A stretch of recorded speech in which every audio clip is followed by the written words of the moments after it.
What's up, everybody? Back again for another Shadowlands stream.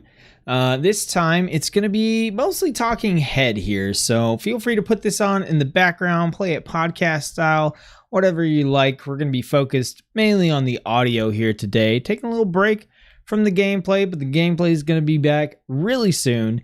I just realized that I've played over 60 hours in the Shadowlands beta so far, just like on stream on the channel. I've played more than that off stream as well.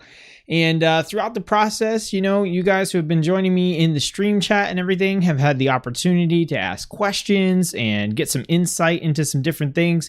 But I know, you know, not everybody's watching all those 5 hour, 3 hour, whatever long stream VODs. So I wanted to make a video where I can kind of compile all the thoughts that I have about Shadowlands and the beta so far into one spot, so you don't have to go digging through, you know, all those videos to try to find what you need. So that's what this video is going to be. And along the way, I'm going to respond to, you know, whatever we get in chat. If there are questions that come up, I'll do some stuff here at the end. I don't know. We'll see how it goes. I throw AMA in the title and I feel like I just lose. Nobody wants to ask anything at that point. But we'll see. Hopefully we'll have some questions and stuff. And then I also want to talk to you guys about some other stuff going on with the channel, kind of scattered throughout the process. So that's enough of a like intro from me. Let's go ahead and kind of kick things off. So the first thing that I wanted to talk to you guys about real quick is just what's going on with these streams. Like, I know they all have the same thumbnail. That's just saving me so much time and letting me crank out more content. That's not going to be a permanent thing on the channel. Don't worry. I'm working behind the scenes on some other stuff I'm going to talk to you about. And so I'm just floating with this same thumbnail for all these videos right now. But if you're getting in here and you're checking out these videos and you want to find something in particular, I just wanted to give you the quick highlights. If you look at these class deep dive videos like Hunter, Shaman, Mage, Paladin, in those videos, I took a look at all three specializations for each of the classes. So if you're like, man, I want to know what's going on with Arcane Mage, you can jump into the Mage deep dive and you can find that particular specialization. These videos where I'm talking about testing builds, that's where I also go back in and I take a look at the specializations a little bit more in depth, make some different talent builds up, try a couple legendaries here or there, and just kind of get into the classes a little bit more in depth. And then finally, the Torghast videos, those are not for every single spec. I wanted to do every single spec, but the pre-made level 60s are currently not available on the beta, so that's kind of what I need to test Torghast. When that comes back around, I'll test the rest of them. But if you go to like Torghast with the male classes, you will see a Hunter and a Shaman run there, so you guys can check those out. So those are the videos I have so far. I've also started a leveling run. Just started this yesterday, and I'm going to level from 50 to 60. I'm doing this on a Druid, trying out some different roles, some different specs. So if that's something you're interested in, that's going to be one of the primary live streams that's going to be on the channel over the next couple of weeks. So that'll get you into the content. That'll get you into kind of figuring out where to go in these videos to find what you're looking for. So if we jump back over, I kind of want to touch on everything that's going on in Shadowlands a little bit, and at least just give you my like kind of just quick snap impressions and opinions on some different things. I thought the easiest way to do that would be to jump into Shadowlands on the Wowhead site and just kind of look at their overview and a couple of their other articles and just kind of use that as a jumping off point for the conversation here. So that's what we're going to do. We're going to jump in and just mainly look at these other articles, and I'll bounce back over here to make sure that I didn't miss anything. So actually, we'll just start here. So talking about new character customizations, if you guys have been watching me on the stream, you know I'm kind of like obsessed with making new characters every time. If I play a different class, I play a different spec, I want to make a different character that's a different race, that has different customizations and is a different gender and all that kind of good stuff, because a lot of additional character customizations have been added to the game. And honestly, there are some race gender combinations that I never thought looked super cool that now I can make like some pretty cool looking stuff with. And some of the ones that I thought were pretty decent already have just gotten taken to like the next level. Like night elves have leaves in their hair. The Tauren can have like flowers in their hair and like headdresses and stuff. Like there's just so much going on.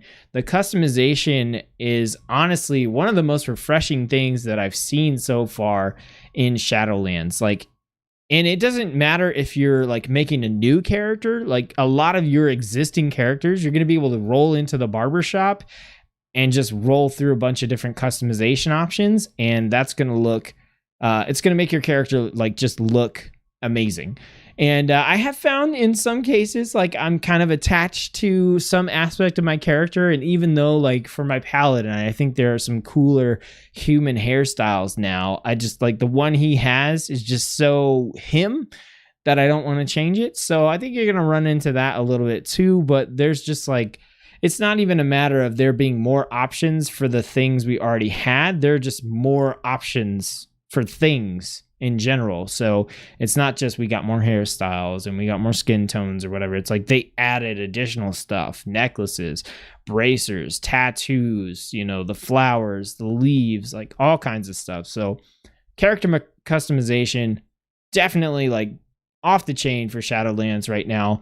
Obviously there's so much more that they can do, but they have honestly put in way more than I thought they were going to. Like they just keep adding stuff in. So super positive, super cool thing that's going on in Shadowlands. My impressions for the new character customizations, awesome. Always more work that can be done, but awesome. Definitely happy with that. Now we got the leveling in Shadowlands. So I actually did go and play through the 1 to 10 starter experience. So this is a new experience that's coming for both Horde and Alliance. If you start a new character, then you actually start on this island and you play on this island from level 1 to level 10. And it's a blast. Like it's a ton of fun. I loved it. It flows really well. The pacing is really good. They teach you some basic mechanics of the game.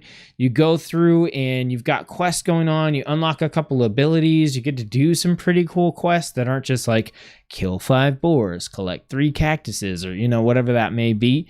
And it all kind of culminates in this sort of like mini dungeon that you run with an NPC tank and a healer, and you got to like go through and fight a couple bosses and stuff.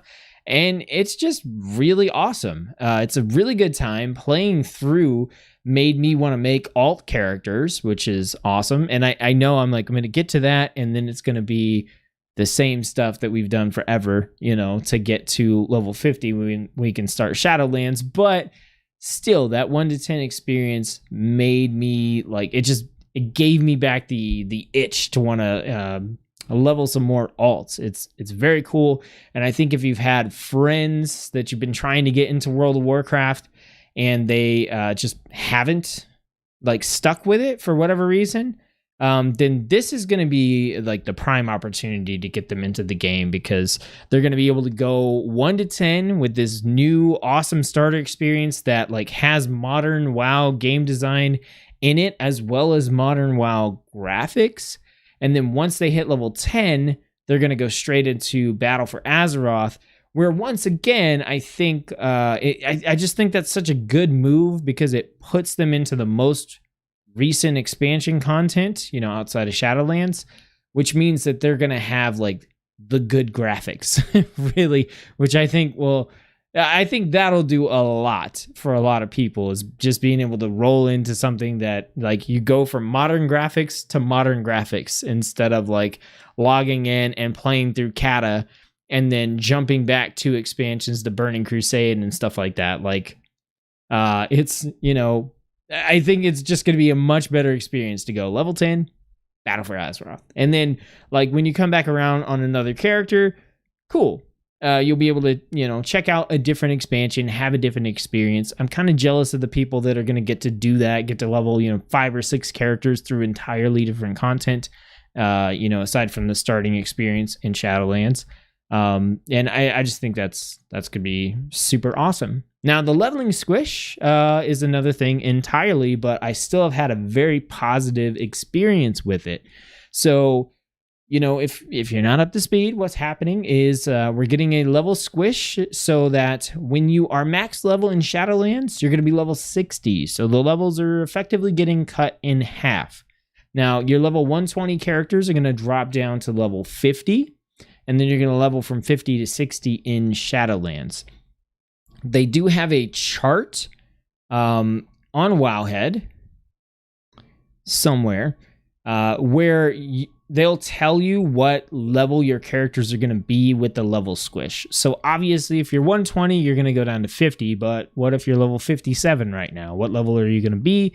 They've got a chart on here. I'll see if I can add it to like a pinned comment or something, so you guys can check that out. And that way, if you have characters that aren't max level, which they should be because we got all that extra bonus, XP going on right now. But if you have characters that aren't max level, you can kind of figure out about where they're going to be.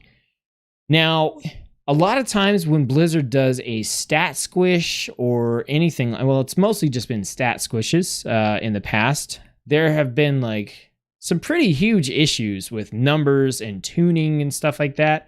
I felt almost none of that in the Shadowlands content and the new starting experience content.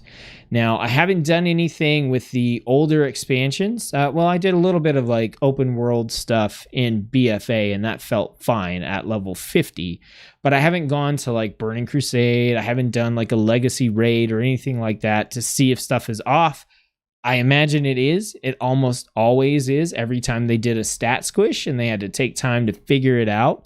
But I will say, if you're starting up a new character, or if you're just taking your character, from BFA max level into Shadowlands and leveling, it feels like the numbers tuning and everything is actually really good. And it doesn't seem like we're going to run into some of those issues that we've had in the past with those stat squishes.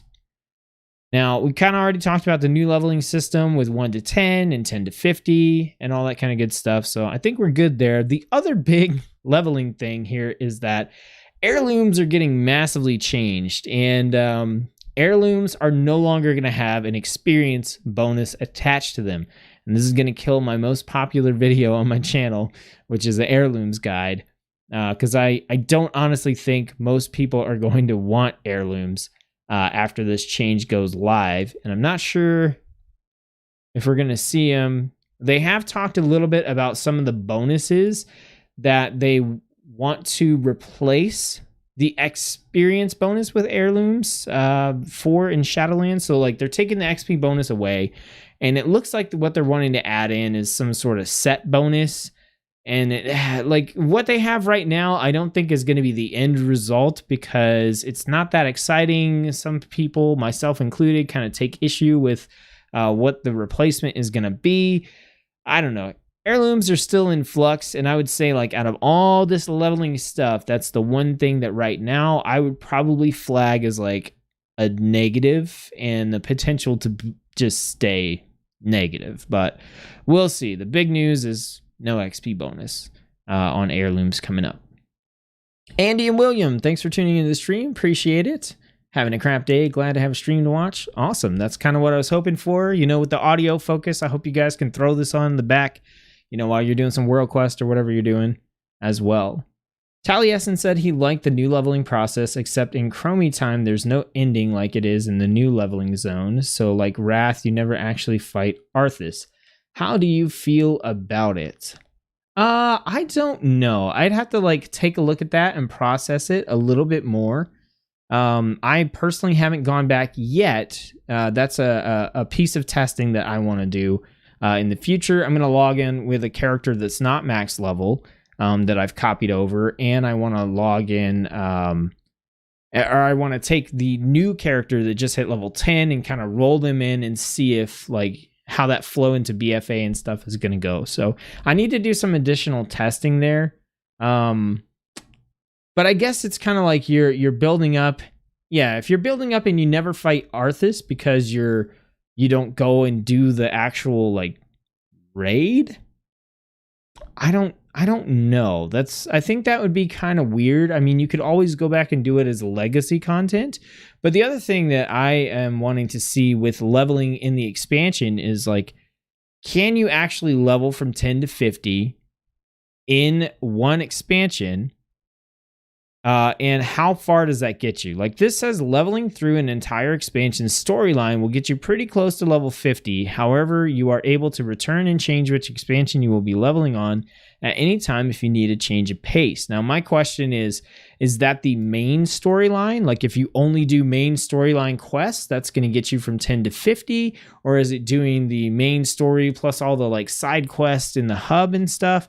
Are you going to get to see all the zones, or is it going to be like you get to Burning Crusade, you play the first 3 zones, you level 50, and you never see the rest of the expansion? Because there's, and like even if you do, like that's still so many quests, you know what I mean? Like you would have to get like minuscule amounts of XP, I think. I don't know. I'm really interested to see how this plays out. I need to test it some more, but I like the concept overall. And for new players in particular, which I think this is kind of like more important for, the 1 to 10 starter zone and then 10 to 50 in BFA, I think is going to be a good experience.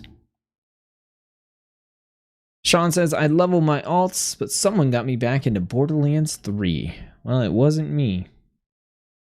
It was me. Okay, new zones and maps. This is not a big deal. We're going to skip over that. That's just talking about the new... Actually, you know what? We'll touch on the new zones, okay, a little bit, because I've been to all of them, explored them to various degrees, and I've got some opinions. So... Oribos is the new central city, kind of like Dalaran or something like that from one of the previous expansions. And it's pretty straight. It's pretty to the point. It's like 2 rings, like 2 stories of rings, basically.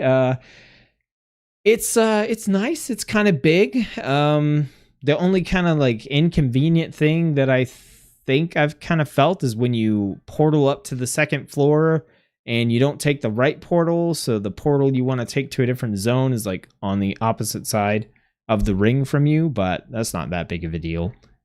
Bastion is the Kyrian Covenant zone, and it's probably my favorite zone so far in terms of looks, the aesthetics and everything. It looks absolutely gorgeous. I love it. I just don't get sick of being there. Like the characters, the NPCs, everything is so cool.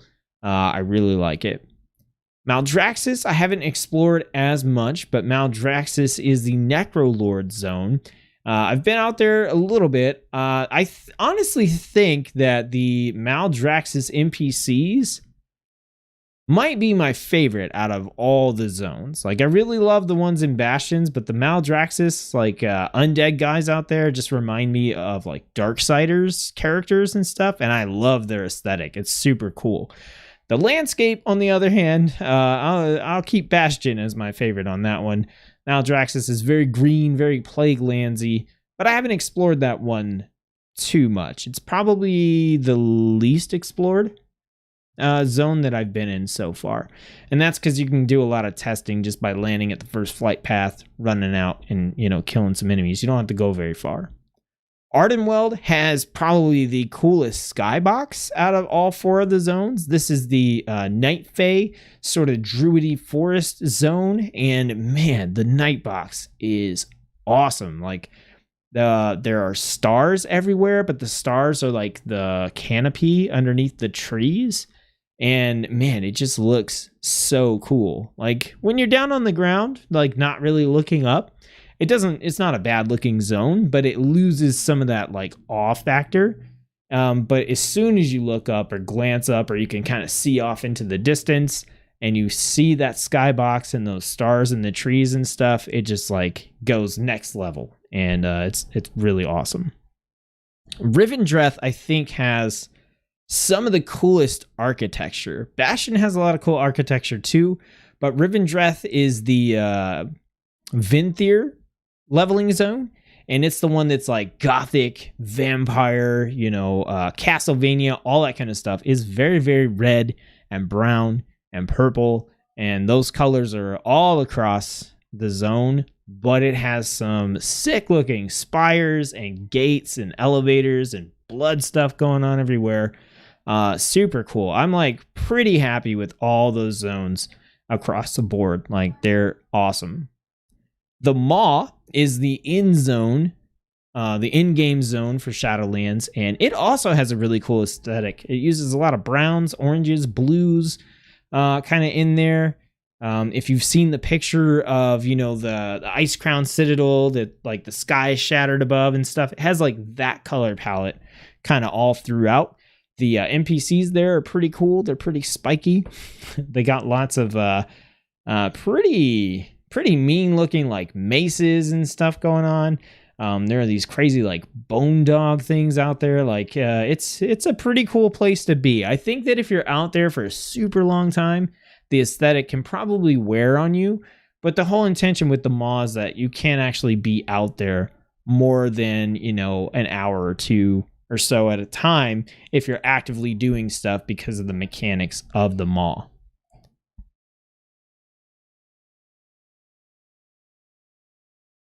As far as the new content goes, we've got leveling dungeons, level cap dungeons, and raids. I haven't done any of these yet, actually. Most of my testing has been just trying out the builds and stuff and getting into like how the classes play and also checking out Torghast. But the dungeons and stuff are something that I am planning to test definitely once we get the level 60s back on the beta. But I'm also going to be doing some dungeon tanking and dungeon healing during my leveling run with Guardian Druid and Resto Druid. So we'll get into some dungeons somewhere in the next couple of days, probably. And the raids, I'm just kind of leaving those to the side. Raid testing is not really my thing, and I kind of want to save that for later on. All right, we're going to talk about covenants, and there's kind of like a lot to say here. Covenants is the big, man, I don't even know if we should just like come back around to covenants at this point. I think we probably should. We should come back around to covenants. We're going to jump down and talk about classes. You guys don't forget to like the video if you're having a good time chilling, talking about Shadowlands with me. All right, so let's talk about classes. Basically, and this is where I actually have a lot of beta experience and playtime, right, is with playing these classes, because I have played every specialization at least enough to mess around with it on a base level and mess around with some talent builds and maybe a legendary or two. Some of those classes I've taken into Torghast and played those. Some of them I've like just gone out into the open world and beat stuff up. So I have gotten the opportunity to try a lot of classes, and I want to talk about each class kind of individually and just give you like a quick summary. But I've got two things to talk about before that. So the first one is like the unpruning, right? Which you can see here. The unpruning was basically Blizzard's way of saying we want to give back more class identity because we feel like there's so much spec identity that we're losing that class identity. Were they successful? I don't really think so. My general feeling is that for the majority of the classes, the unpruning is very like miss instead of hit, but with a couple classes it hits, and it hits pretty hard. It's definitely better than nothing, but I think in a lot of places they just it feels like they just tossed in some abilities because they were there. They just reached back and were like, these we'll do those. So the other thing to talk about is just the general changes for classes as a whole. Like, how drastically different does each class feel and each specialization feel compared to how it plays in BFA? And the answer is not that different in almost every case. There's a couple of classes and couple of specializations that feel pretty different, and we'll talk about those. But for the most part, if you're playing BFA, get rid of your Azerite powers, get rid of your corruption, and get rid of your essences, and just like go play your class without those things, and it's going to be pretty close to how it's playing on the beta right now. Now, obviously, if you take all those things away, your class, loses some of its shine. And in Shadowlands, well, we're going to have new things to layer on top. We're going to have the covenants, the conduit systems, the legendaries, and who knows what else they might come out with, on top of that. Not to mention going into Torghast and getting crazy anima powers. So we're going to have things that change it up, but at a fundamental kind of base level, a lot of the classes and specializations are very, very similar to BFA. So let's talk about each one of them. And I just want to touch on the kind of couple of things that, like, what's my impression on the unpruning for the class? What's my impression of the class in general? And are there any big, like, drastic changes? So we'll just go in order here. Ankiel says, Thieves having Poison's baseline feels so right, so happy. I agree, definitely. So with Death Knights, we've got every spec can have a ghoul. This is traditionally something that's tied to holy or unholy. And unholy is actually the only specialization that can have a ghoul out all the time. For the other two specializations, it's like a 1 minute cooldown, I think. Maybe a 30-second, but your ghoul's out for like a minute, I believe. And then like Summon Gargoyle is baseline, Anti-Magic Zone is baseline. I feel like with Death Knights, I don't know if more could have been done. The unpruning for Death Knights, it's fine. I didn't particularly feel like on a class, then this is what we're talking about, right? As a class, does the class identity come through more because of the unpruning? I don't think so. For Death Knights. Now, there were several situations where I was like, oh, we've got this baseline for Frost. We've got this baseline for Unholy. That's cool, but not like as a whole, all my Death Knights feel like they're kind of the same Death Knight doing things differently. They still feel very like spec specific. And then like, what's my impression overall? Death Knights are looking pretty similar. Frost got two-handed weapons back, and they got a new animation for Obliterate, which is chunky as hell and wonderful to look at. I absolutely love the new Obliterate animation. Unholy got a talent. Oh, I can't remember the name of it, but I love it. It's on the final tier, and you basically, when you pop your...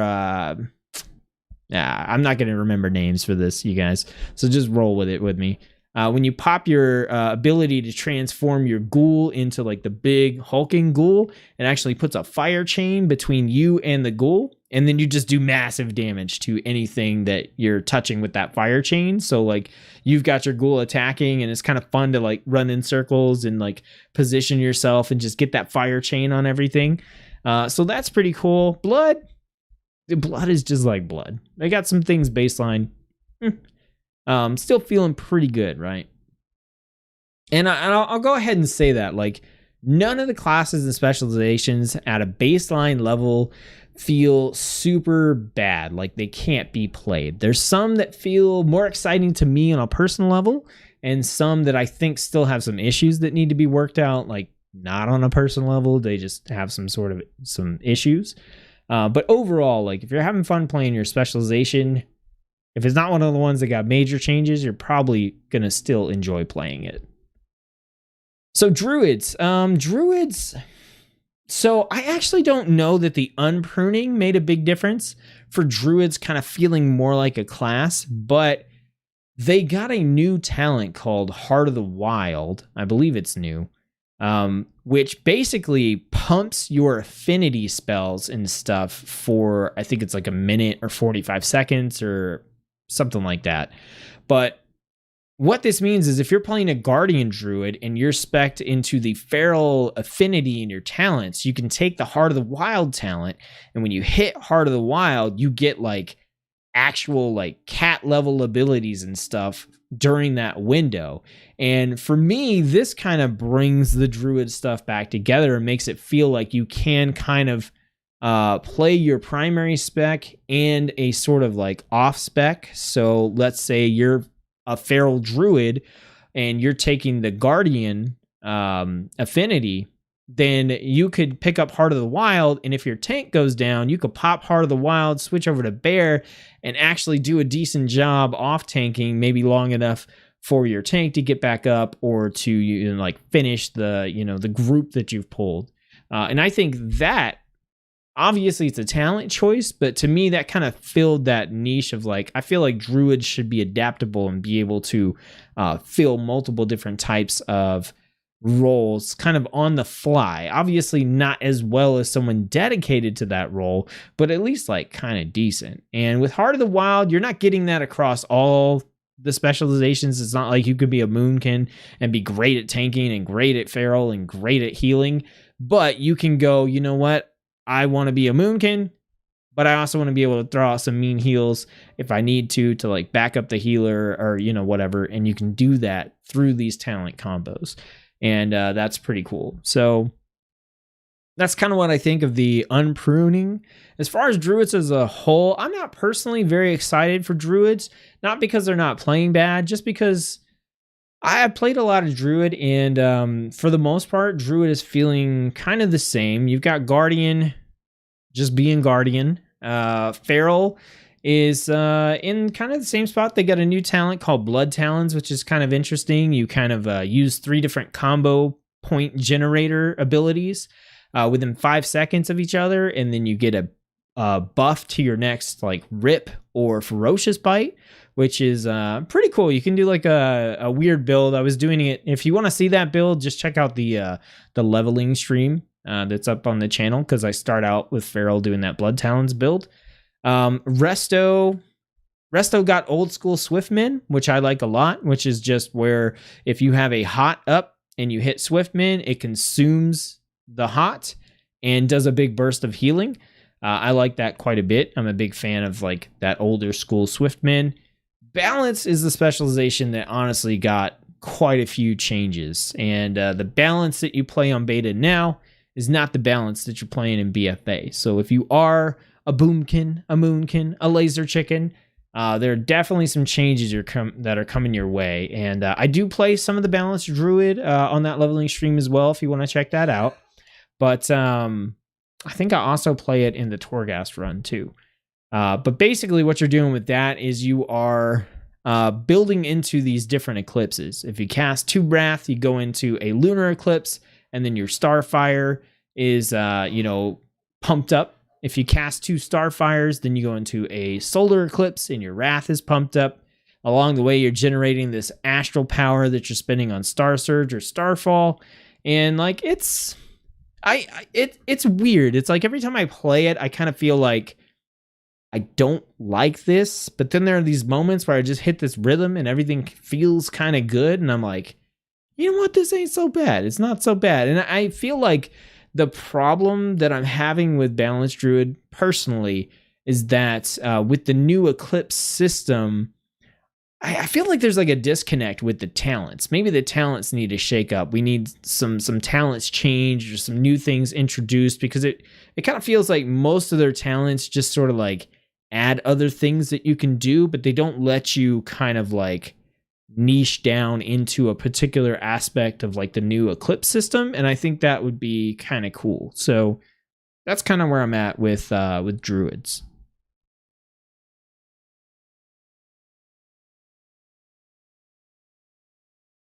Travis says, what do you feel the Mythic Plus meta will likely be at launch?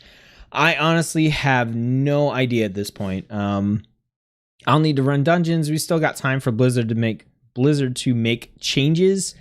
From what I have been hearing from other content creators, though, it looks like prop might come down for some reasons. Blood is probably still going to be not great in Mythic Plus. It looks like Bear's probably still going to be pretty good, but I honestly can't say at this point. So Hunters, when we get to Hunters and we talk about the unpruning, it's weird because there are some abilities that have been unpruned and applied to the entire class that like Survival can't even use because you need a ranged weapon. I mean, you could equip a ranged weapon as Survival, but then what are you doing with your Raptor Strike? You know what I mean? Like there's like a conflict there. And I don't really feel like the whole Hunter thing is coming through the unpruning. However, like Hunter's got Kill Shot back as an ability across all specializations. It's an awesome execute ability. I love it, and I love having it on all the specializations. And it's it's pretty sweet to have that available. And Hunter's Mark is back. This was something that we used to have, and then it turned into a talent, and now it's just back baseline as an ability. You can only have one Hunter's Mark at a time. It boosts your damage by 5%. I didn't even use it half the time because it's like an extra global cooldown to set up. You know what I mean? Like, you gotta hit that. Like, it's okay. If you're gonna fight like an elite or a boss or something, absolutely throw it on there and use it. But I don't know, it doesn't feel like a strong hunter ability with its current iteration. So I don't know that the unpruning came together for hunters. As far as the specializations go, like Beastmaster's playing pretty similarly. Still does work with not that many buttons. I'm not a huge fan of the Beastmaster spec, so I wouldn't call myself an expert in it. There may be some nuance there that I'm not familiar with, but at least for someone who plays Beastmaster at my level and always gives it a shot, it felt pretty similar. Same thing with survival. I was a big fan of survival in Legion. I didn't like it as much when it went to the changes that we got in BFA. It feels pretty similar to BFA. There's a spicy legendary or two that you can throw in there. One of them makes your like a wildfire bomb drop cluster bombs. That's kind of cool, but it's nothing that I'm like super excited about. If you've been playing Survival Hunter, then it's about the same. I think there's a couple talent change ups and stuff, but they didn't do anything too drastic with it, which is kind of nice, you know, because survival is just like, feels like it's always all over the place. And it's like, we're going from one expansion to the other with not a lot of changes. So if you like it, you like it. If you don't, you don't. And that's probably not going to change too much. Marksman. I've been having a blast with Marksman. Anybody who's watching the live streams can tell you, like, Marksman is so high up on my list, man. I'm telling you, I don't even like Beastmaster, like, at all, really. I'll play it to do guides and to test things and stuff. But, you know, it's low. And I like Marksman so much that it's in consideration for, like, main class for me, main spec for Shadowlands, because they got a talent called Deadeye, and it involves your aim shot and your kill shot, and it's just this like sexy rotation of just being like aim shot, and then you aim shot and your target is either in kill shot range or almost in kill shot range, and if they're almost there, you just throw out a quick arcane shot, and then you hit kill shot, and that finishes them off with like the execute ability. And what that does is it recharges aim shot faster. So you can just get into this loop where you're like aim shot, kill shot, aim shot, kill shot. Maybe you got to be like aim shot, arcane shot, kill shot, aim shot, arcane shot, kill shot. But it's such a good flow. And it's one of the only specializations in the game right now where it feels like you can just straight kill stuff in like 2 hits. And it's also disgusting in Torghast. So I'm super hype about Marksman with that particular build. It's awesome. I love it. Hello. I still don't know how to say your name. You should give me a pronunciation in chat if you can. Like you know, if you can.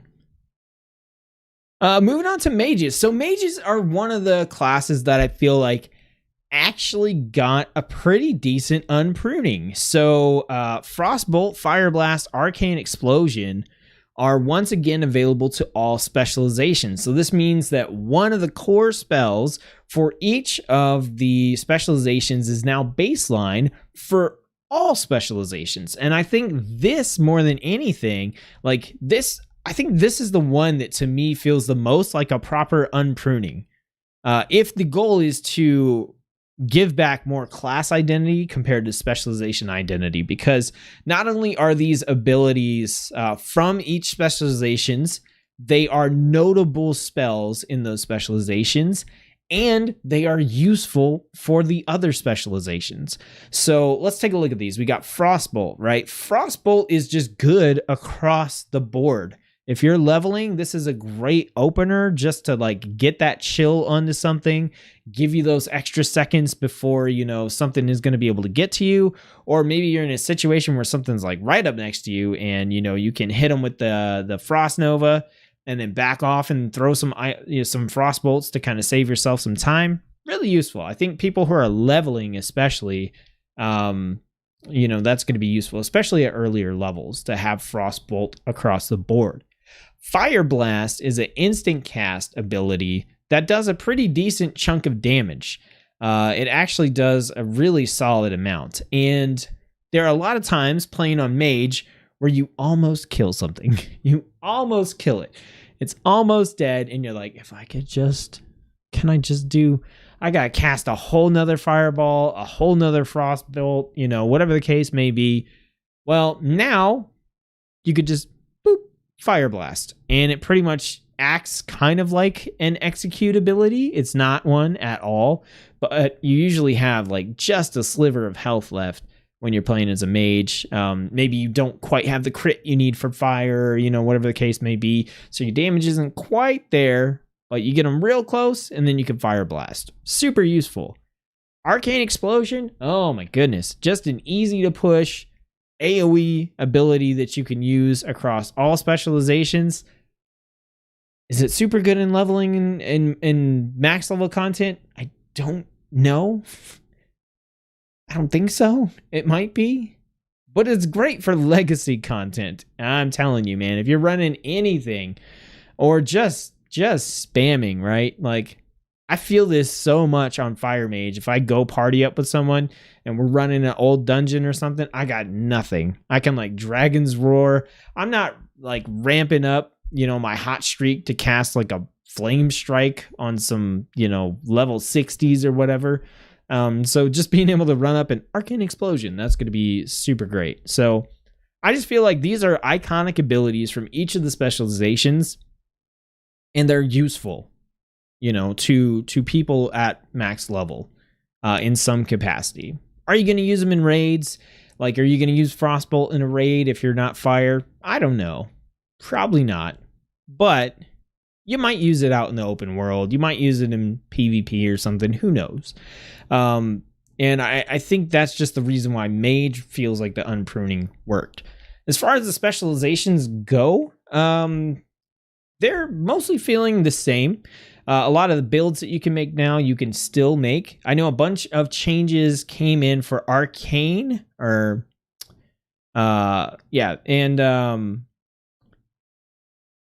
I haven't had a chance to test those yet, so I can't say for sure how that's going to feel. I know prior to these changes, I felt like Arcane was pretty solid. Like, it wasn't exciting, but it definitely got the job done. It was effective at, you know, single target, multi-target DPS with a fairly simple rotation, and everything I saw from the changes looked like buffs to Arcane. So I imagine Arcane's still in a pretty good spot.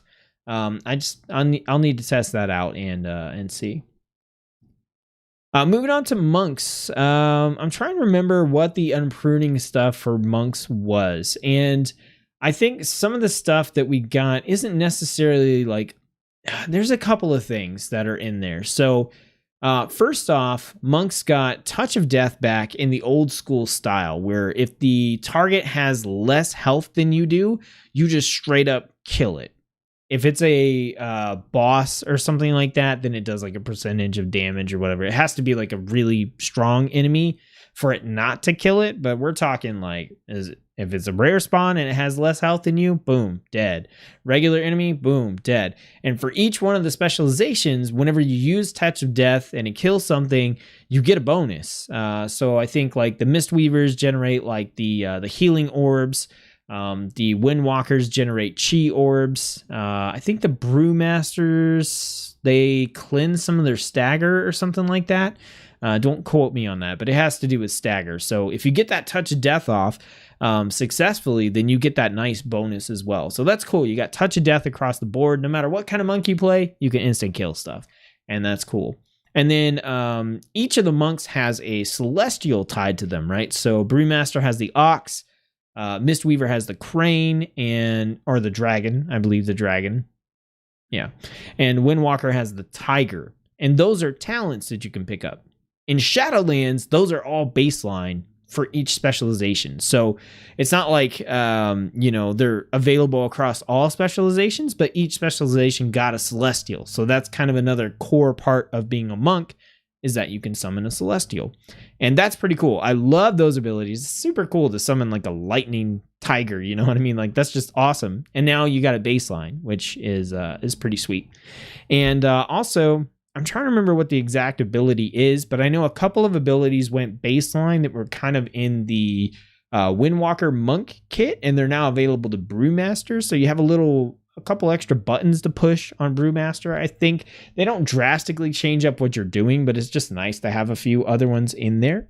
And then because all of those Celestials went baseline, we got new talents to replace those.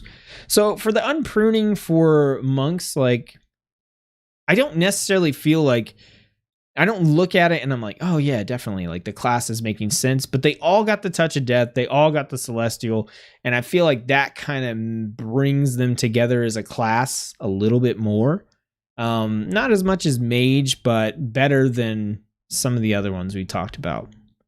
As far as the specializations go, Brewmaster is feeling pretty similar to the way it is now. Not a whole lot of changes from what I could tell. Same thing with Windwalker, honestly. Like, I was trying to come up with new builds to play on Windwalker, and I was like, this is pretty much the same. There's not a lot that I can do with the talent builds and stuff here to change things up. With the Legendary, maybe. With the Covenants and Soulbinds, maybe. With the baseline, what we got with the Shadowlands changes, plus whatever talents are in there, it's about the same. Mistweaver monks, they've actually done a little bit to add in more capability to do fist weaving. Now, if you don't know what that is, that's basically just punching your enemies to heal your allies. It's something that Mistweaver monks could do when monks first came out, and they gradually pulled away from that because they felt like they were splitting things between two different styles of healing, and that the specialization was just kind of in conflict. You know, if you're trying to pick up fist weaving stuff, but you're also trying to cater to the people that don't want to do that, then like your talents are split, you know.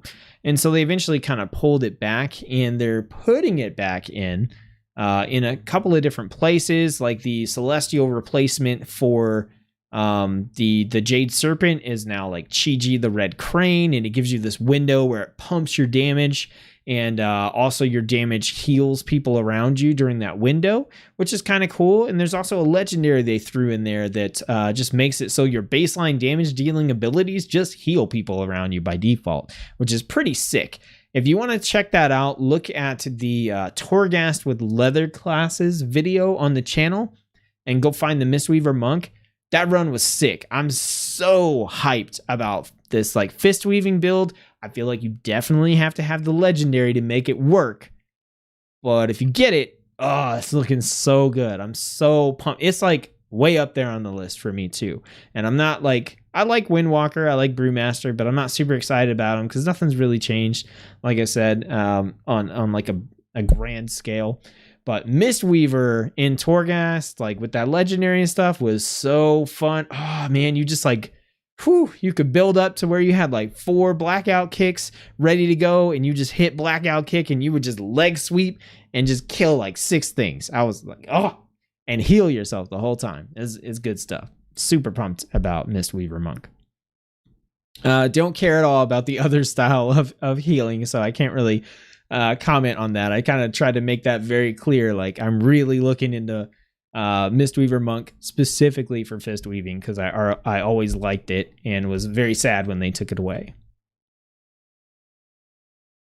So next up, we got Paladins. Man, Paladins got some changes. So talking about the unpruning, auras are back for Paladins across the board. So no matter what specialization you are, you get access to these auras. You have the Devotion aura, which grants armor or reduces damage. I'm not sure if this is a little bit out of date or not. And then you've got the Concentration aura, which lets you ignore spell interruption to damaged party members. And then Ret specifically has the Retribution aura, which basically makes it so that if a party member dies, you get like a buff. I think you get Avenging Wrath for a certain amount of time, which seems weird. Hopefully, like, people aren't dying, right? And that's, it just feels kind of tacked on. You also have Crusader Aura as well, which will increase mounted movement speed for like everybody in your party. So auras are back, and that's cool. I like that on paladins. That does feel like it brings them together. Like every paladin can bring this cool aura to the table. You got consecration across the board, baseline for all specializations. Hammer of Wrath is now baseline instead of being a talent. This is an execute ability that all paladins have now, and man, it feels so good to have this on Holy and to have this on Protection. Man, it feels good because like it's just that extra thing that you needed, because you kind of like struggling and you're like, oh, I'm gonna get this dude down, and then you could just boom, Hammer Wrath and take him out. And it's just nice to have that extra chunk of damage that you can put on there. And also something that's not mentioned here, but I think helps to unify the class as a whole, again, is that all specializations are now using Holy Power as their resource. So you still have mana as a factor in there, but everything's based on Holy Power now. So Rep is already based on Holy Power, right? You generate Holy Power with a couple of things. You spend it on like a single target ability or a multi-target ability, and that kind of good stuff. Well, with Protection, it's kind of the same thing, right? You can generate some Holy Power with like your Avenger's Shield, and then you basically are spending it on your Shield of the Righteous, which is now no longer tied to charges. It's all about just like get that Holy Power up, slam that shield, and get your armor buff, and just keep that up as much as you can. And then with Holy, your core healing spells now spend Holy Power instead of like having a mana cost. And something else that I feel like unifies the paladins across the board is they all have access to Word of Glory, which is a Holy Power spending heal that I believe you can use on yourself or someone else.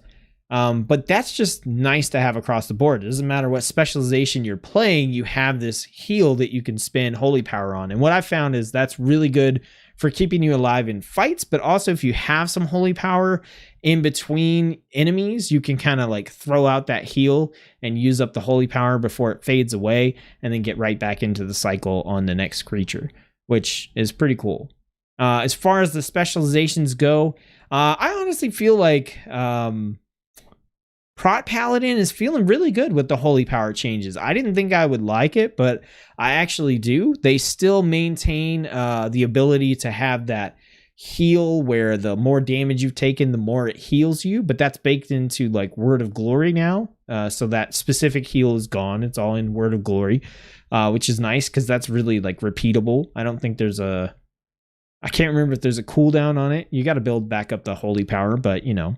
Also, Prot hands down has the coolest Covenant ability in the whole game, with their Kyrian Covenant ability that literally just throws out 5 Avengers shields at targets nearby, which looks amazing and procs everything that Avengers Shield can proc. So it's pretty sick. It's pretty disgusting.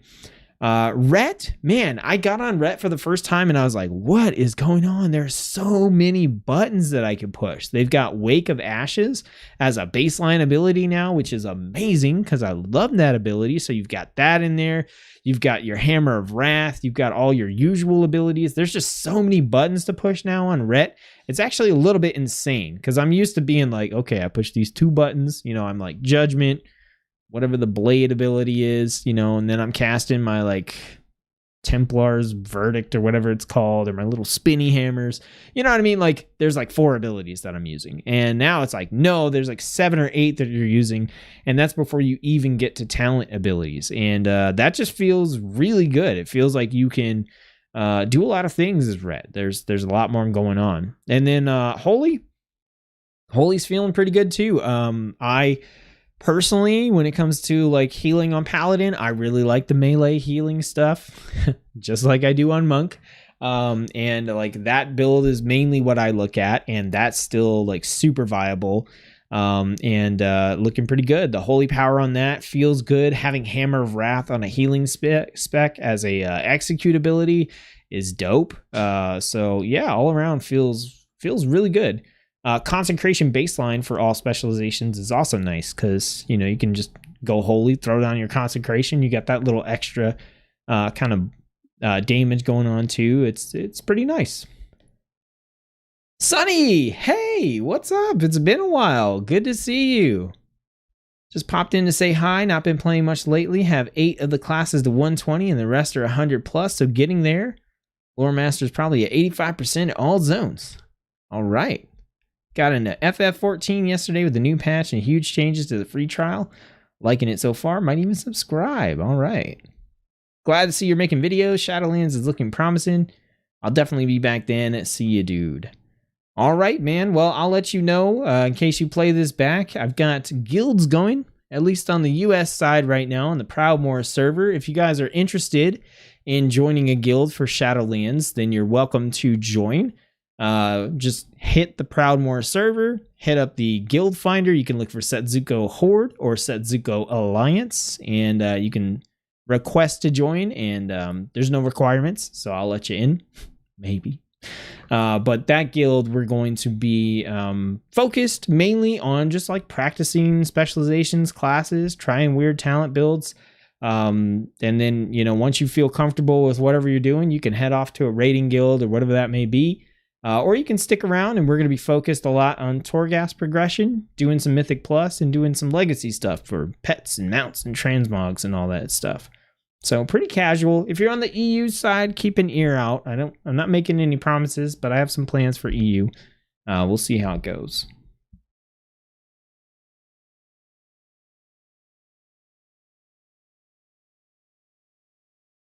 And I'm not drinking whiskey. I'm drinking Mio water again. All right, let's talk Priest. And this is kind of good timing because we just got the Shadow rework not too long ago. Priest. So, man, I do think that kind of across the board, Priest is one of the classes that feels more like unified as a class. Mind Blast, Flash Heal, and Shadow Word Death are available to all specializations. So what does this mean? It means that as Holy and Discipline, you've got, well, maybe Discipline had Mind Blast. I can't remember. But as Holy, you got Mind Blast as a nice sort of opener. And in the rotation, the just basic killing an enemy rotation, it actually does make sense to cast Mind Blast. So it's not like Mind Blast is just there and like you're never really going to use it. It makes sense in the rotation. It fits. And then having Shadow Word Death across all 3 specializations, once again, I just love having the execute ability.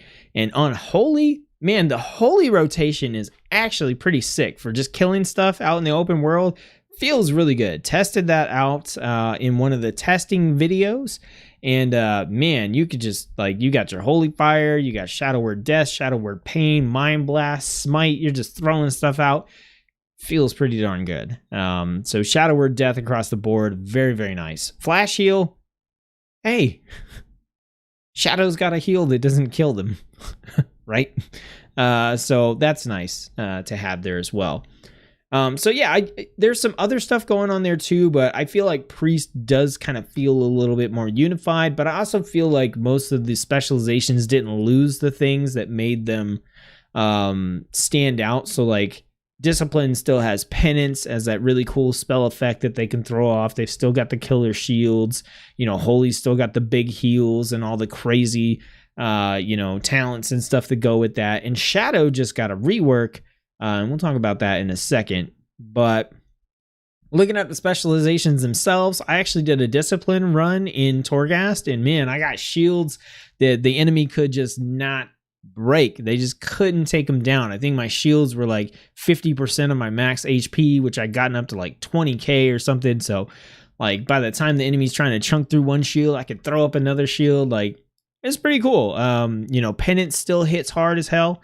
So that's pretty nice. I can't remember much of anything changing on Discipline, but I'm definitely not a Priest player. It's my least played class out of all the classes. I wouldn't call myself an expert. I actually had my wife, who is a healer, like a mythic level healer on a Priest, come and sit down and do the priest with me, just so like, you know, I didn't screw anything up. And yeah, discipline looks pretty good. Holy has such a killer rotation for just taking out enemies in world questing. Like, it doesn't even feel bad. It feels really good, actually, to just go out and murder stuff as Holy, which is awesome. And that Mind Blast, Shadow Word Death, Shadow Word Pain, like having access to that kind of stuff is just great. And then Shadow got a rework. So if you haven't seen this, I'm going to showcase it on the channel here probably within the next week or so. But they basically made it so that it's no longer mandatory to ramp up into your Void Eruption and Void Form stuff all the time. Like that doesn't have to be the goal of what you're doing as a Shadow Priest. So Void Eruption is now a 1.5 minute cooldown ability, and basically you need 90 insanity to cast it. So you're still ramping up to insanity. If you hit 90, you can cast Void Eruption, and baseline, I think it just gives you like some increased crit and stuff. It's just kind of like a DPS like buff, kind of like Avenger's Wrath on Paladin, or, you know, any of those kind of things on the other classes.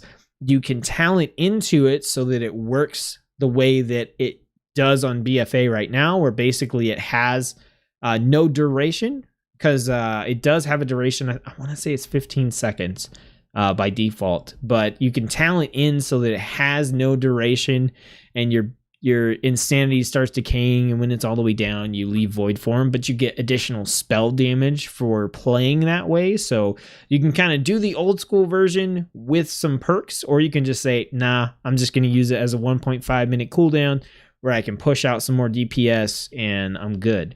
Now, me personally, I was already testing a build on Shadow Priest prior to all these changes coming in that I thought was going to be really cool, and I liked it. And I wasn't even like, I was totally ignoring Void Eruption. I was like, man, I really wish I could play this way, where I could just ignore Void Eruption altogether and Void Form and not care about it. And they made these changes, and the build that I was looking at, super viable, super good, and you don't even need Void Eruption. So I'm really pumped to show off that build to you guys. I think it's the build I'm going to be recommending in my quick start and beginner guides for Shadow Priest for Shadowlands. Really excited to show that off. I'm actually like, I went from on Shadow to like, it's pretty up there. It's definitely not like main spec, main class material for me, just because I'm really not I am a melee / tank player whenever I get the chance, but I like to play all the specializations. So a cloth wearing ranged DPS character is kind of like almost as far away as you can get from what I like to play typically. But man, Shadow is sweet. I'm liking the changes. I like the build. I'm excited, really excited to show that off for you guys.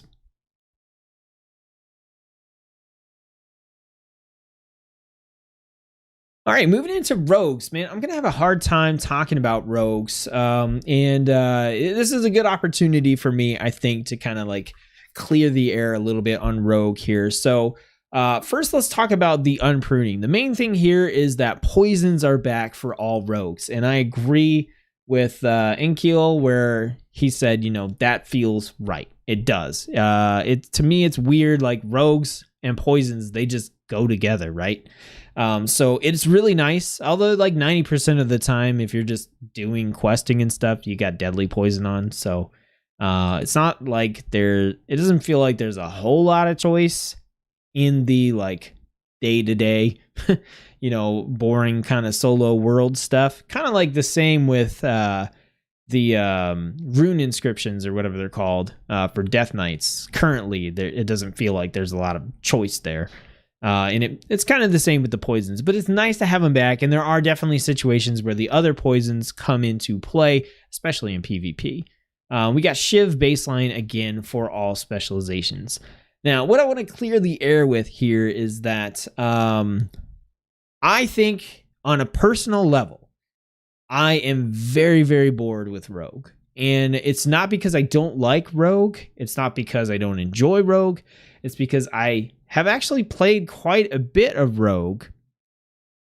and they just haven't had all that many changes that I have found interesting. And currently, from BFA to Shadowlands, there's not a lot going on. Now, I did do a assassin rogue run in Torghast, and I honestly do not think that I did it justice. I think I went into it not necessarily with a negative attitude, but not a very like positive attitude, like very energetic attitude. And I feel like I definitely need to give rogue a second chance, a second look, a deeper look. I just need to let it out and try rogues and kind of dive in a little bit more. And that's what I intend to do when the level 60s come out.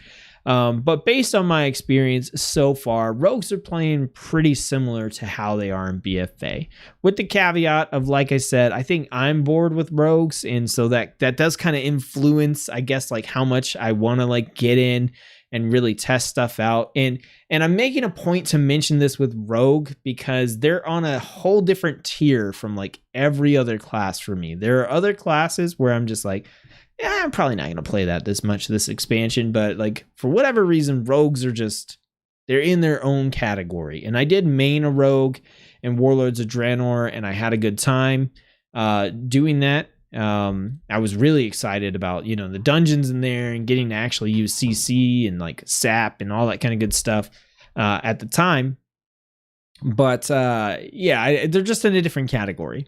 The kind of big standout thing for me for Rogue is that for Outlaw, Roll the Bones is no longer a combo point spending ability, right? Roll the Bones is on a 45-second cooldown, I believe.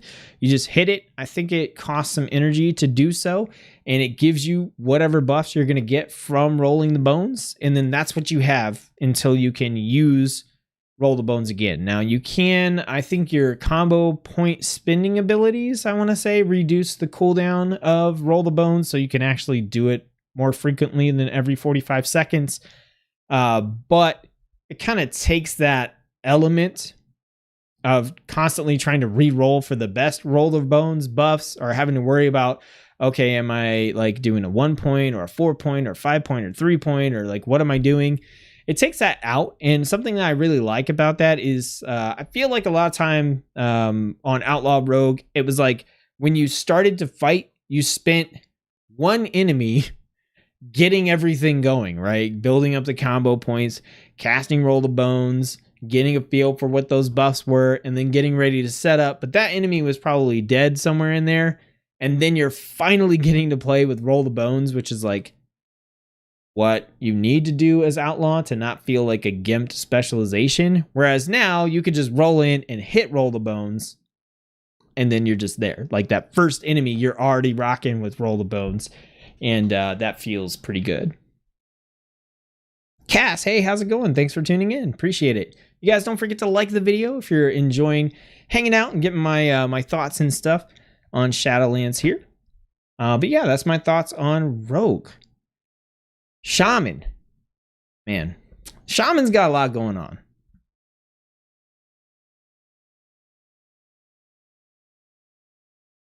So kicking things off, let's talk about the unpruning. So totems are back for all specializations.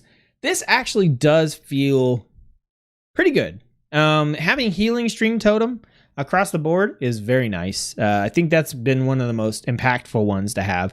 Tremor totem definitely has uses in Torghast, so having that across all the specializations is nice. And the thing for me is like shamans and totems, like that's what shamans are to me. They're totems, right? I started playing a shaman in vanilla where you had to like go on a quest to get your dang totem. And then to have them just become like this sort of like side thing for shamans, like just never felt right to me. So at least for this like old vanilla shaman player, getting totems back across the board feels nice. Are they awesome and amazing and exciting? Not really, but it's nice. We have Primal Strike, which I still don't understand the use for. It's just a baseline instant cast ability. It has a 12-second recharge, and it says it does 34% physical damage. Like anytime I looked at it on a tooltip, I went, why in the hell would I ever cast this ability? Now, I could be totally missing something with Shaman here, but this ability feels bad across the board to me. I don't know why it's there. We got Frost Shock available to all specializations again, and there's some stuff that plays into that with the different builds, the talents and stuff like that. It's fine. Have another shock back. That's cool. But I feel like shamans across the board kind of have like a lot of class identity already, right? Like every spec has like chain lightning and lightning bolt, and flame shock, and you know, 2 of them have lava burst. Like they have a lot of stuff going on that feels very similar. You can, you know, get your lightning shield going, your ghost wolf. I feel like shaman class identity was not really in a bad spot. So the whole unpruning thing didn't really have a lot of work to do, in my opinion. So as far as the changes go and the specs and everything, so Resto's feeling pretty similar. I wouldn't call myself an expert at like Resto on like a deep level where I can like just pick out the like subtleties of all the changes. But to me, they seem pretty similar to what we have now. Enhancement and Elemental, Maelstrom is gone as a resource that you use. So everything's tied to mostly cooldowns now. It's like cooldown based, so you're kind of limited in what you're able to do. And also stacking is back, and we'll talk about that in just a second. So as far as Elemental goes, Elemental feels almost exactly the same as it does in BFA. Maelstrom's gone. Instead of Maelstrom, as you're casting your lightning bolts, you gain stacks of fulmination.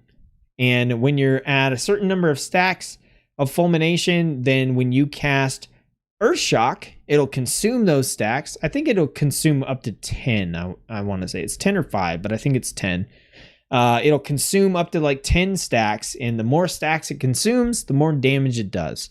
So when you're casting Lightning Bolt, and there's a couple other things in there too, like your extra cast from your passive ability, or will also proc that as well. You're building up fulmination stacks, and then you're slamming that into a Earth Shock, which honestly doesn't feel great. I think something about Earth Shock to me just lacks the woomph of like something that hits really hard. Like if I'm building up these 10 stacks, just casting lightning bolts over and over again, I want to cast something that's just like wham, you know. And Earth Shock is kind of like, poof. You know, I don't know. It doesn't feel good to build up and then like it's the spell effect, right? It's not necessarily, it might be the damage or the tuning on it too, but the spell effect just is very wet noodle to me, and I don't particularly like it. And then at the same time, if you're casting like your chain lightning, you're building up stacks of something else. It's not called fulmination. I don't know why it's not called fulmination. It works basically the same way, but you can build up 10 stacks, and then when you cast Earthquake, which is your AoE ability, it'll consume up to 5 stacks to deal more damage. So yeah, you're not building up Maelstrom to cast an ability, but you're basically building up stacks to cast an ability, because if you cast Earth Shock with no stacks of fulmination, it really is a wet noodle. So the gameplay loop overall feels pretty similar on Elemental. You're still doing the same stuff. You're putting your Flame Shock out and trying to get your ticks to get your like free lava bursts and stuff. That's all still there. Enhancement got a lot of changes, and it's kind of hard to wrap my head around them and just pull them all back, because overall, like, I feel like Enhancement's in a weird spot where it kind of feels a little unfinished, feels like it needs some more work done to it, but it doesn't feel horrible. It just doesn't have that buttery flow at a base level that most classes have, where you have like 4 or 5 abilities that you can kind of cycle through and you feel pretty good. It doesn't feel like there's a lot of weird places where an ability should go but is not there. Enhancement feels like that. There's times where it's just kind of like, I've got, you know, Flame Tongue weapon, I've got Wind Fury weapon going, and Wind Fury's back as a big thing for enhancement. I've got those going, you know, I dropped my Wind Fury totem. I've got all the things that I should have going, and yet for some reason, there's just these moments where I'm like, 1, 2, 3, 4, 1, 2, 3, 4, 1, 2, 3. You know, like there's just these jarring moments in the rotation that you can fix with talents, but I don't think you should have to fix with talents. So I think they still need some work. I don't know how much work is going to be put into Enhancement Shaman between now and the actual release of Shadowlands, but I was super hyped about this specialization. You know, when I played in vanilla and like BC and stuff, Enhancement Shaman was like my jam, especially for like world PvP, and it was very much the like big bursty, you know, kind of Wind Fury type stuff going on. And I was excited to kind of go back to that compared to what we've been doing here recently. And I got on and I played the specialization and I just like didn't really enjoy it. I didn't hate it, but I don't know if I overhyped it for myself or what, but yeah. So those are the shaman specializations. I don't want to give the impression that enhancement is bad, because it still has like, especially if you pick up a couple of different talents that kind of synergize well together, it feels good, but it feels like you're putting those together just to like make the specialization feel okay, not because you want to make the choice of how you want to play. I realize they don't have demon hunters on here, so we're going to jump back up and talk about demon hunters, because what the hell? I guess there's no unpruning for demon hunters, right? Because demon hunters are basically new. So we'll talk about demon hunters real quick. Both specializations use fury now, so pain is gone on vengeance. And yeah, it's pretty much the same. Vengeance got, what is it called? Fell eruption? No, I don't know if that's, I think it's fell. Anyway, they basically got their version of I-beam as a baseline ability. Vengeance, yeah, it still feels like you need to pick up Fracture and Soul Bomb or Spirit Bomb in order to play Vengeance. Like, I think everybody is just screaming at Blizzard, please just make Spirit Bomb and Fracture baseline and give us some different talent choices, because as soon as you pick those up, Vengeance feels real good. If you don't have them, it don't feel great. As far as Havoc goes, they've now got access to Immolation Aura baseline instead of having to pick it up as a talent, so that's pretty cool to have in there. Most of the other talents are looking fairly similar. Still plays like a beast. Demon Hunter is still doing what Demon Hunter does right now, which is killing the ever-loving hell out of everything and having a ridiculous amount of self-healing as well. So Demon Hunter's still feeling pretty good. Not a lot of changes, so for that reason, I'm not as excited about Demon Hunter. But that's because I played quite a bit in BFA. Like, that was my second character next to Proud Warrior. So still feels good. I think you're going to like it. And if you pick up Spirit Bomb and Fracture, you can do some other stuff with your Vengeance Demon Hunter, and it actually feels pretty good. Matt. Oh, Lost. Hey, how's it going? And then Matt, how's it going? Welcome to the stream. I don't think I've seen you before. If I have, correct me, but yeah, nice to have you in the stream. Thanks for tuning in. You say, Enhance hasn't felt good since Vanilla, in my opinion. Was away from late Pandaria until recently, though. Maybe it's been better lately. I haven't hated Enhancement in its iteration that it's had from like Legion and BFA. I haven't hated the way Enhancement feels, but it's definitely not been as like exciting as getting those insane like Wind Fury procs where you're just kind of like and something just explodes in like crit damage. That is an amazing way to play Enhancement Shaman, and I don't think that spec fantasy is coming through in the Shadowlands version. So I feel you on that. It was definitely kind of, it had more of that vibe in vanilla, and I like that version a lot better. So you guys don't forget to like the stream if you're enjoying it. We got 2 more classes to talk about here, and they're good ones. So yeah, I'm excited about these. Yeah, missed Wind Fury procs. Me too. They're back, but they're not the same. They're not the same. You kind of, I think you build stacks of Wind Fury weapon, and then yeah, I don't know. Like I played it, I went over the spec and everything. You guys can check out those videos if you want to. I think I did my Torghast run as Enhancement But that run was a cursed run. If you want to see an interesting Torghast bug, check out the male Torghast classes and jump to Enhancement Shaman. And I know there's a couple people in chat that TikTok. You guys know what I'm talking about. A little inside joke there. All right, let's talk about Warlocks, right? So Warlocks got curses back across the board. Who cares? I'm just gonna be straight with you guys. Who cares? I don't care about these curses at all. I just don't. I haven't been using them in gameplay.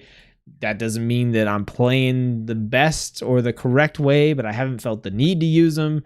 I haven't wanted to use them. Everything else Warlock is doing is pretty freaking sick in Shadowlands. So, you know, the curses, this really to me feels like probably the most like, let's reach back and just grab something and shove it in this class because we need something to show that we unpruned something for Warlocks.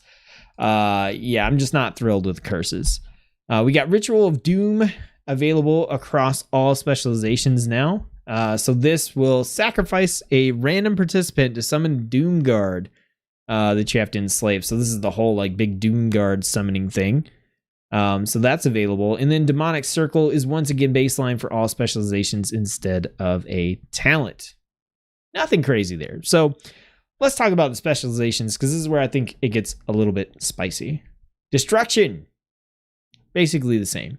Destruction's the main spec that I've played on Warlock for like 3 expansions now because I didn't really start playing Warlock until WoD or Legion, somewhere in there. It hasn't... I mean, I played Warlock, but not like max level Warlock. Let me test out, you know what I'm saying. And Destruction was my pick of choice because it's just like a spooky Fire Mage. And Fire Mage has been my favorite spec to play on Mage. So I just kind of like related to Destruction. Feels the same. Demonology. I don't actually know if anything has changed. Okay, I tested out Demonology when they made the big changes in Legion, and I tested them out, you know, at the beginning of BFA, and I didn't hate them by any means, but I always felt like whether it was lack of skill, lack of gear, or lack of the way the class was set up, I always felt like it was hard for me to actually get a lot of demons out and have them stay out for a long period of time without like feeling like I had to like min-max my rotation like crazy. Is that an accurate representation of how they're playing currently? I can't say. They might be nice and smooth and buttery, and they may have patched in some stuff so that now they feel pretty good in BFA. All I can tell you is the experience I've had on Shadowlands, which has been buttery smooth, all kinds of minions out without having to min-max the hell out of my rotation, and it feels really good. It was not uncommon for me roaming around to be like, boom, I got my Fell Hunters. What are they?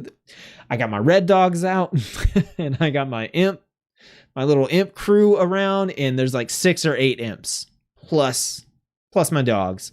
And then I throw out my, you know, my Fell Reaver or whatever it's called. I don't know. I'm really bad with the demon names. You know, I just Big Blueberry. That's the only one I pay much attention to. But you know, it was not uncommon for me to have like 6 to 10 demons out at the same time without feeling like I had to super min-max my rotation. So whatever they've done between BFA to Shadowlands or my last major experience playing to Shadowlands feels really nice. And there's a pretty sick legendary you can get where your Hand of Gul'dan, which summons your imps, has a chance to just cast again, like give you double the imps. So if you hit it with the 5 soul shards, then you would normally get like 5 imps or whatever, or 3 or however many it is. I can't remember. But anyway, there's a chance for that to double. And messing around with that legendary, there were times where I think I had like 14 imps out at once. And I'm a demonology noob. So that was feeling really good. I've actually really enjoyed playing Demonology Warlock. And then Affliction, dude. Oh, Affliction is good. They added a new ability called Malefic Rapture. And this thing is sick. Okay, so to give you some perspective, in Shadowlands, if you're talking about damage, like 500 to 1,000 damage is a pretty good solid amount of damage for an ability. If it's under 500, it's kind of on the low end. If it's more than 1,000, then you're talking like a pretty like a mortal strike, like a pumped up mortal strike. You know what I mean? Like something that hits hard. And so what this Malefic Rapture does is it is kind of like this AoE ability. You target something and you use this ability, and then it deals 500 damage to the target and the stuff around it. Right? Okay, cool. Well, what's the big deal there? Well, it does 500 damage per damage over time effect you have on the target. So baseline, you've got like your corruption, you've got agony, you've got your what is it called? The one with the dude screaming. I can't even think of it right now, but you got that one. A lot of your covenant abilities are damage over time abilities. A lot of the stuff that you can pick up from your talents are damage over time abilities. It's like not uncommon to, on your main target, have 5 or 6 different damage over time abilities that are all cranking damage on this target, and then you're casting Malefic Rapture, and at 6 targets it's doing 500 damage per dot. You're hitting like 3,000, and that can still crit. It's disgusting. Like 6 takes a bit of setup. Like it's really common to have 3, so you're still hitting for like 1,500, which, like I said, is like that's a nice pumped up mortal strike. You know what I mean? Like it's hitting really hard, and it's hitting everything. So if you throw out like your Seed of Corruption, then you've got corruption at least on like everything around. So you've got that main target that you're hitting for like 1,500, and then you've got those side targets that you're hitting for 500 on top of the dots dealing damage. This one ability just changed the game for Affliction for me. Like Affliction is sick, and this ability is what's doing it, because it's like you get the setup, right? You still multi-dot, you still do all the things that Affliction does, but then the payoff is you just get to wreck things with this Malefic Rapture, and it feels awesome. Love it. Derek says, did you already talk about Marksman Hunter? Yes, I did. I will give you a 1-sentence summary. I freaking love it. It's awesome. That might have been 2 sentences. Now I'm restricting myself.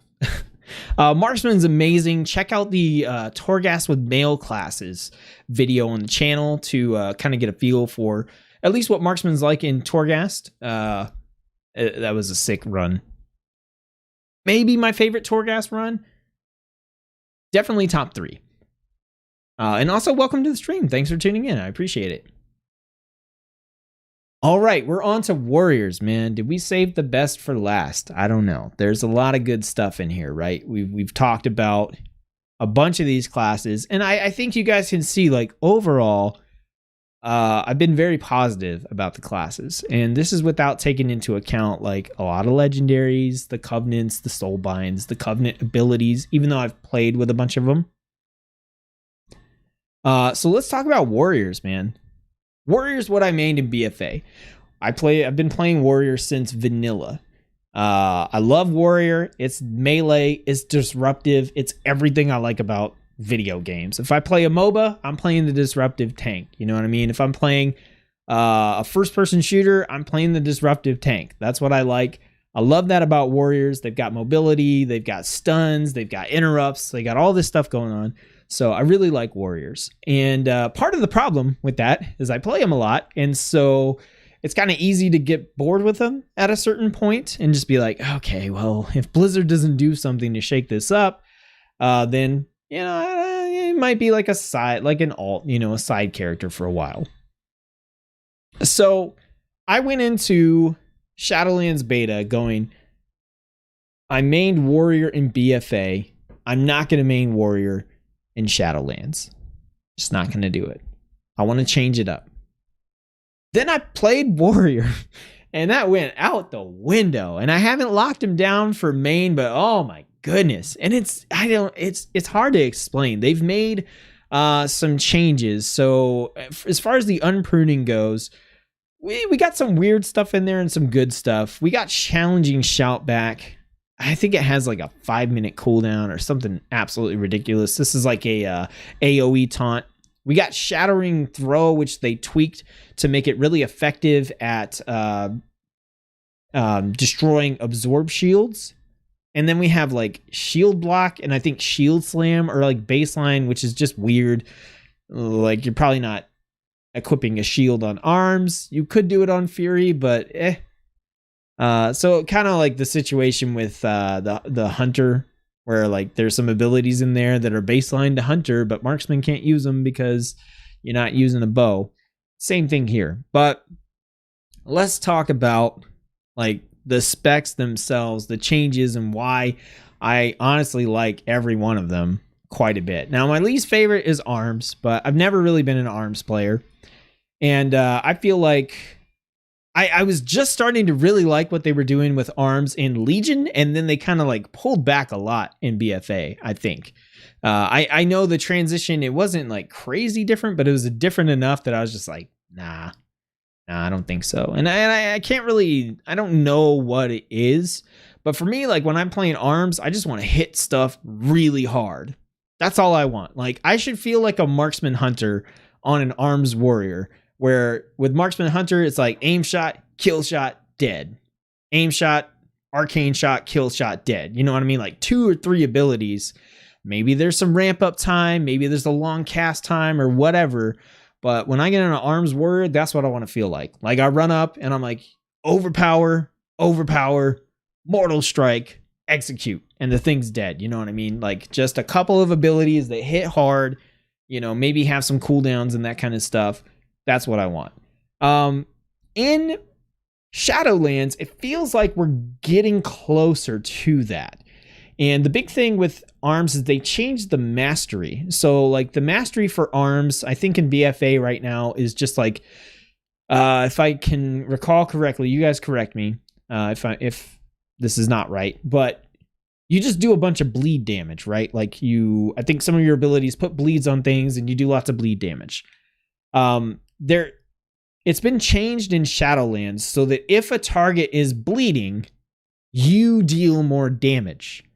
So it's not that the more mastery you have, the more bleed damage you're doing. The more mastery you have, the more damage you deal to targets that are bleeding. And you still cause things to bleed through your core abilities. So what this means is there's this change from you putting bleeds onto things and them doing a lot of damage while you're kind of wet noodle mortal striking or whatever, you know, however it feels to you. To instead you put a bleed on something and now your mortal strikes are hitting harder and chunkier, and your abilities, you're just getting a straight damage boost on those big chunky abilities. And that brings it closer, I think, to that arms fantasy of just smacking the hell out of stuff. Now it's still not to the level of like marksman hunter where you're like 3 abilities kills the thing.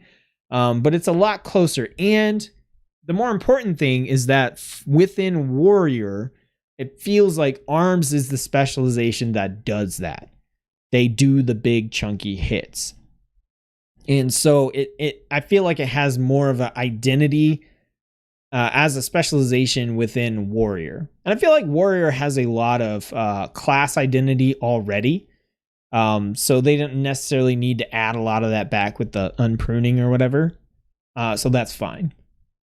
Then we get into protection, which was my main for BFA. Been a prot tank for like ages. Did prot tanking in vanilla. Mained prot tank in Burning Crusade. And have just kind of like always messed around with prot warrior. There aren't a whole lot of changes going on in Shadowlands compared to BFA for prot warrior. It's pretty similar. I think a lot of what they're doing is pulling power out of some of the builds that have come about because of essences and stuff like that. But at a core level, prot feels pretty similar to how it does now. The difference is a lot of the talents have been shuffled around and changed a little bit. And because of that, there are new builds that you can play as a prot warrior that you can't currently play in BFA. And one of them I've been playing and it feels so good. It's insane. I was doing the testing to kind of figure out what builds I wanted to showcase for my quick start and beginner's guides for Shadowlands. And I was going through all 3 specializations for warrior: Fury, Arms, Prot. and I did prot last. And I got done with the build, and I was just like killing the same enemies that I was on the other 2 specializations, rolling through, doing, a couple group pulls, single pulls, against melee, against casters.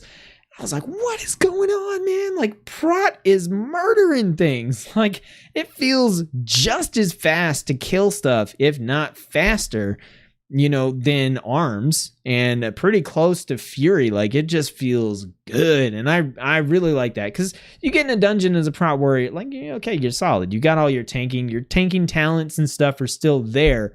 But what you can do in the open world is just pretty sick. I'm really excited to show that build off, because man, it feels good, and the sustain is just so there. It's awesome. I'm just really excited about that portion of Protection Warrior. And then getting into Fury Warrior. So the big thing here is one-handed Fury is back. Now, I've seen some feedback that what they're doing with one-handed is not enough, but I've almost exclusively been playing one-handed Fury in the beta, and man, I don't feel like it has any problems. Like, I could switch over and maybe play the two-hander and give it a comparison, but just talking about the one-handed Fury, which is what I'm used to, because I remember going out to, I think it was Theramore Island or something really close to there, to have to like do the full quest to get Fury Warrior as a specialization and dual wield stuff in vanilla, and that's where like Fury is in my heart, and it just like, that's what I want to play, and that's back. Basically, if you play with 2 one-handers, they up your damage, I think it's by 8%, and your movement speed by 5%.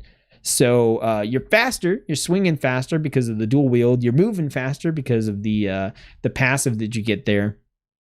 And man, it just plays fast. And there's a build that I got set up on there that it just feels good. The rotation feels so nice. Now, I took it into Torghast, and it did okay. It did all right. Some specializations that I don't like as much did a lot better. And so I don't know. We'll have to see, maybe my build needed to be changed or something for Torghast, or maybe I just hit the wrong boss on the wrong class or something. But that was a pretty fun run. If you check that out, Torghast with plate wearers, there was a boss. I think it killed me like 4 or 5 times, but I finally beat it. And I don't want to spoil how I beat it in case you guys want to go watch it, but you should check it out. It's like the very end of that video is the Fury Warrior run, and then that boss is at the very end as well. So you guys should definitely check that out. So yeah, Warrior looking really good. So that's the classes. I know that was a big thing, but I'm trying, like I said, to consolidate all my thoughts into one spot for the expansion for you guys, so you don't have to get these tidbits by looking at the live streams. It's still going to be a long video, right? But at least they're all here.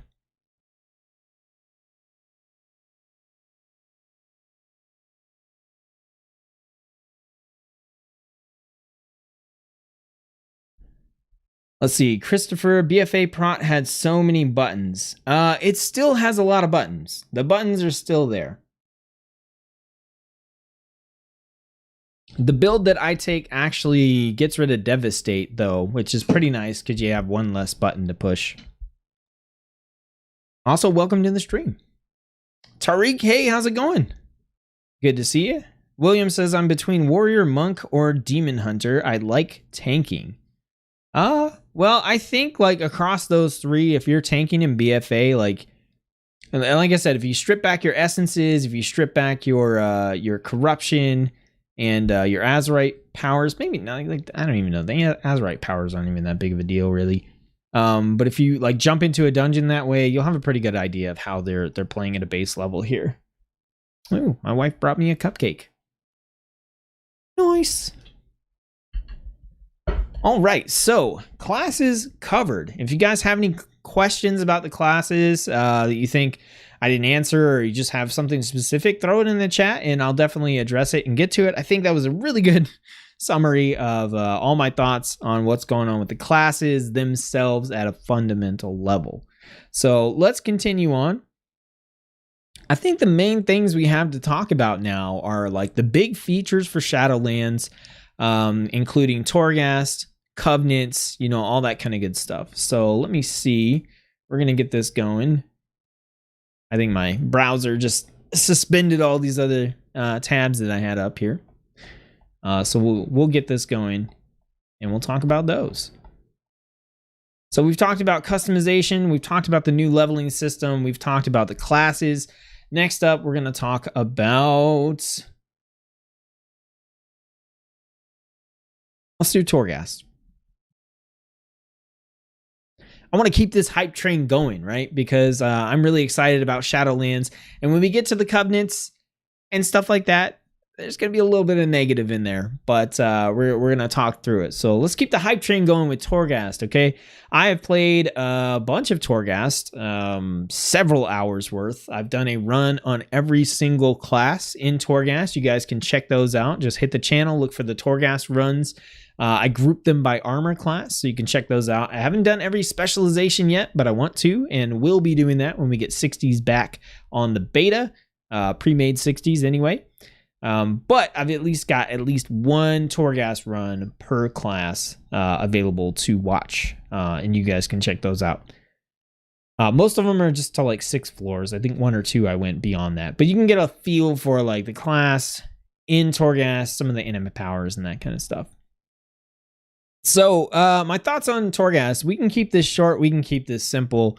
Torghast is awesome. I love it. I have one major concern, which we can talk about, maybe two, maybe 3. I've got some concerns. We'll talk about them. But Torghast is fantastic. I'm super excited about it. And I think if Blizzard makes the right decisions, this is going to be like hands down the thing that I play for like months, the whole expansion. I mean, I've played probably, I mean, if you look, each run was at least 30 minutes to an hour a piece per class. I think an hour per class. So I've done at least 12 hours of Torghast in the beta, playing different classes, not even playing like the same classes. I haven't hit all the specs.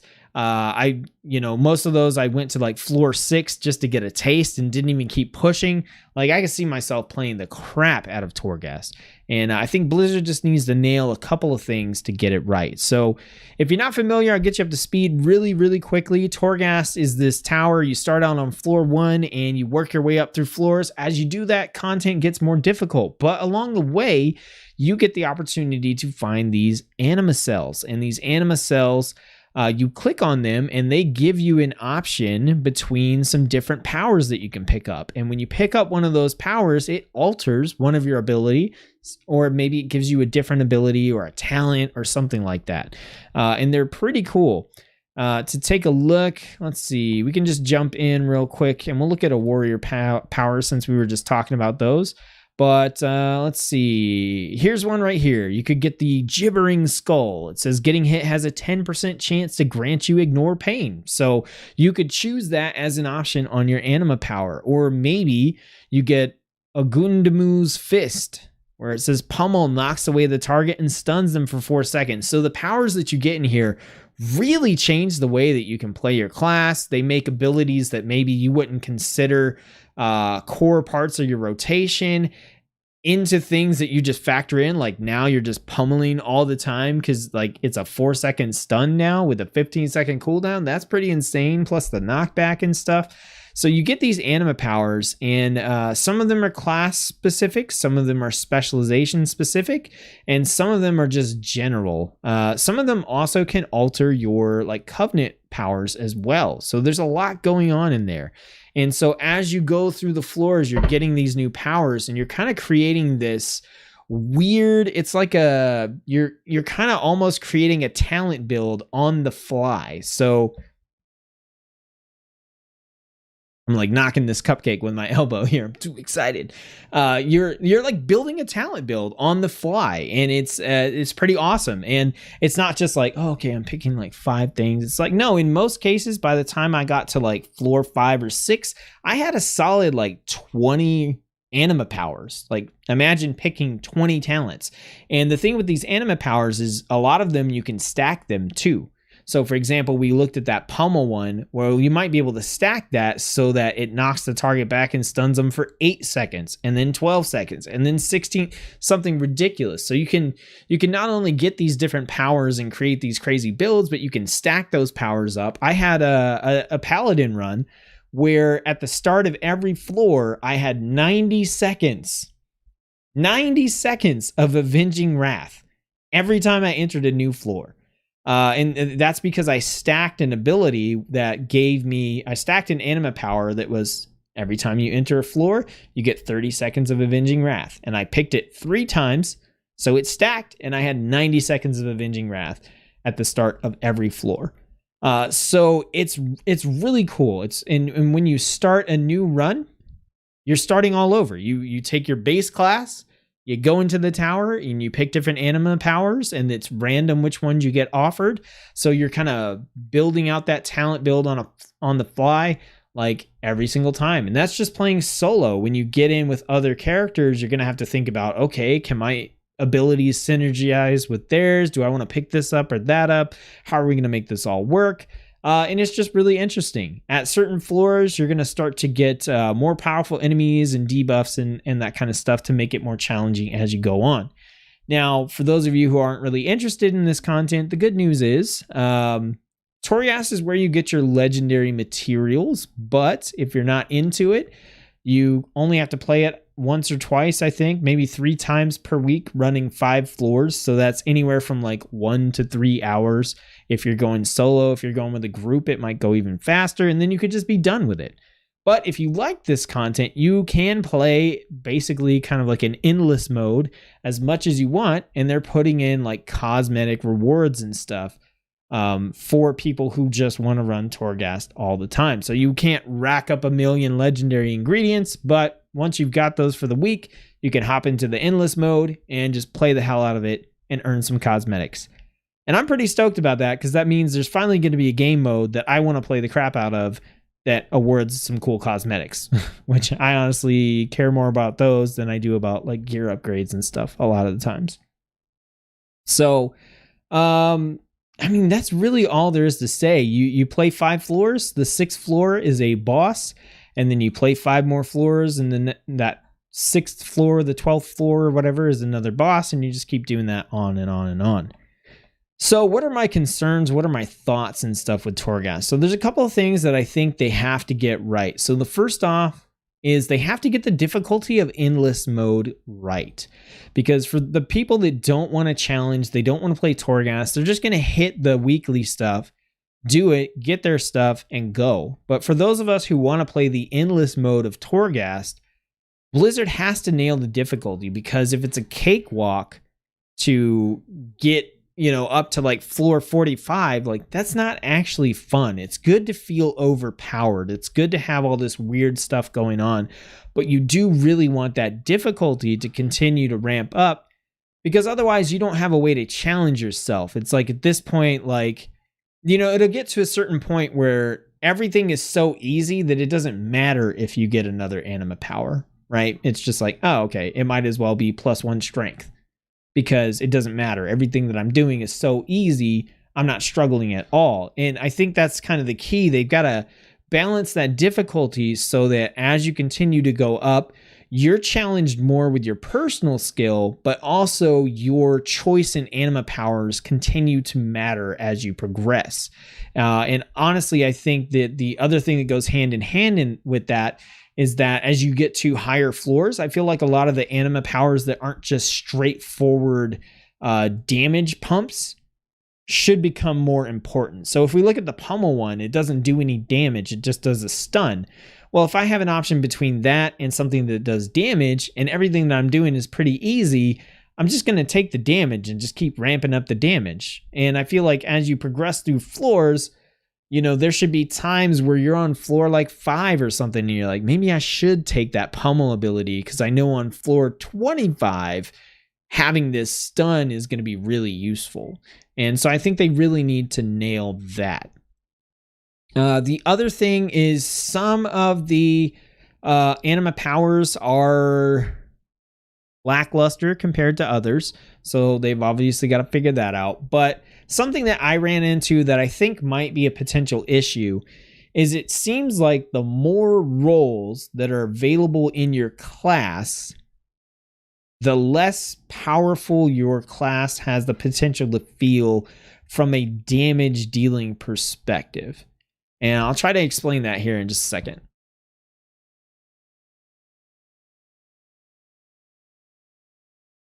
Aki Evans, hey, how's it going? I think that's the first time I've seen you in chat. Thanks for tuning into the stream. Definitely appreciate it. So, here's what I'm talking about. Okay, if you go into Torias as Mage, Rogue, Hunter, any of the like pure DPS classes, then you're almost always going to get a large portion of anima powers that directly pertain to your damage dealing abilities. Why? Because you don't have a skill that can be a defensive skill or something. You know what I mean? Like if you're playing Rogue, what do you really have? You've got like your Vile or like Evasion, a couple things here or there. And it doesn't matter what specialization you're playing on, Rogue or Mage, like the kind of proportion of defensive abilities and stuff is the same across all the specializations. So I'm going to make up some numbers here, but let's say you've got 50 skills across all rogues. 10 of those skills are probably going to be, defensive healing skills. So let's say 1 in 5 anima powers is kind of focused on that like defensive stuff, but the other 4 are all focused on you pumping out more damage. Well, if you switch to a different class, right? Let's look at something like Warrior or Death Knight. You've got 2 DPS specializations and 1 tank specialization.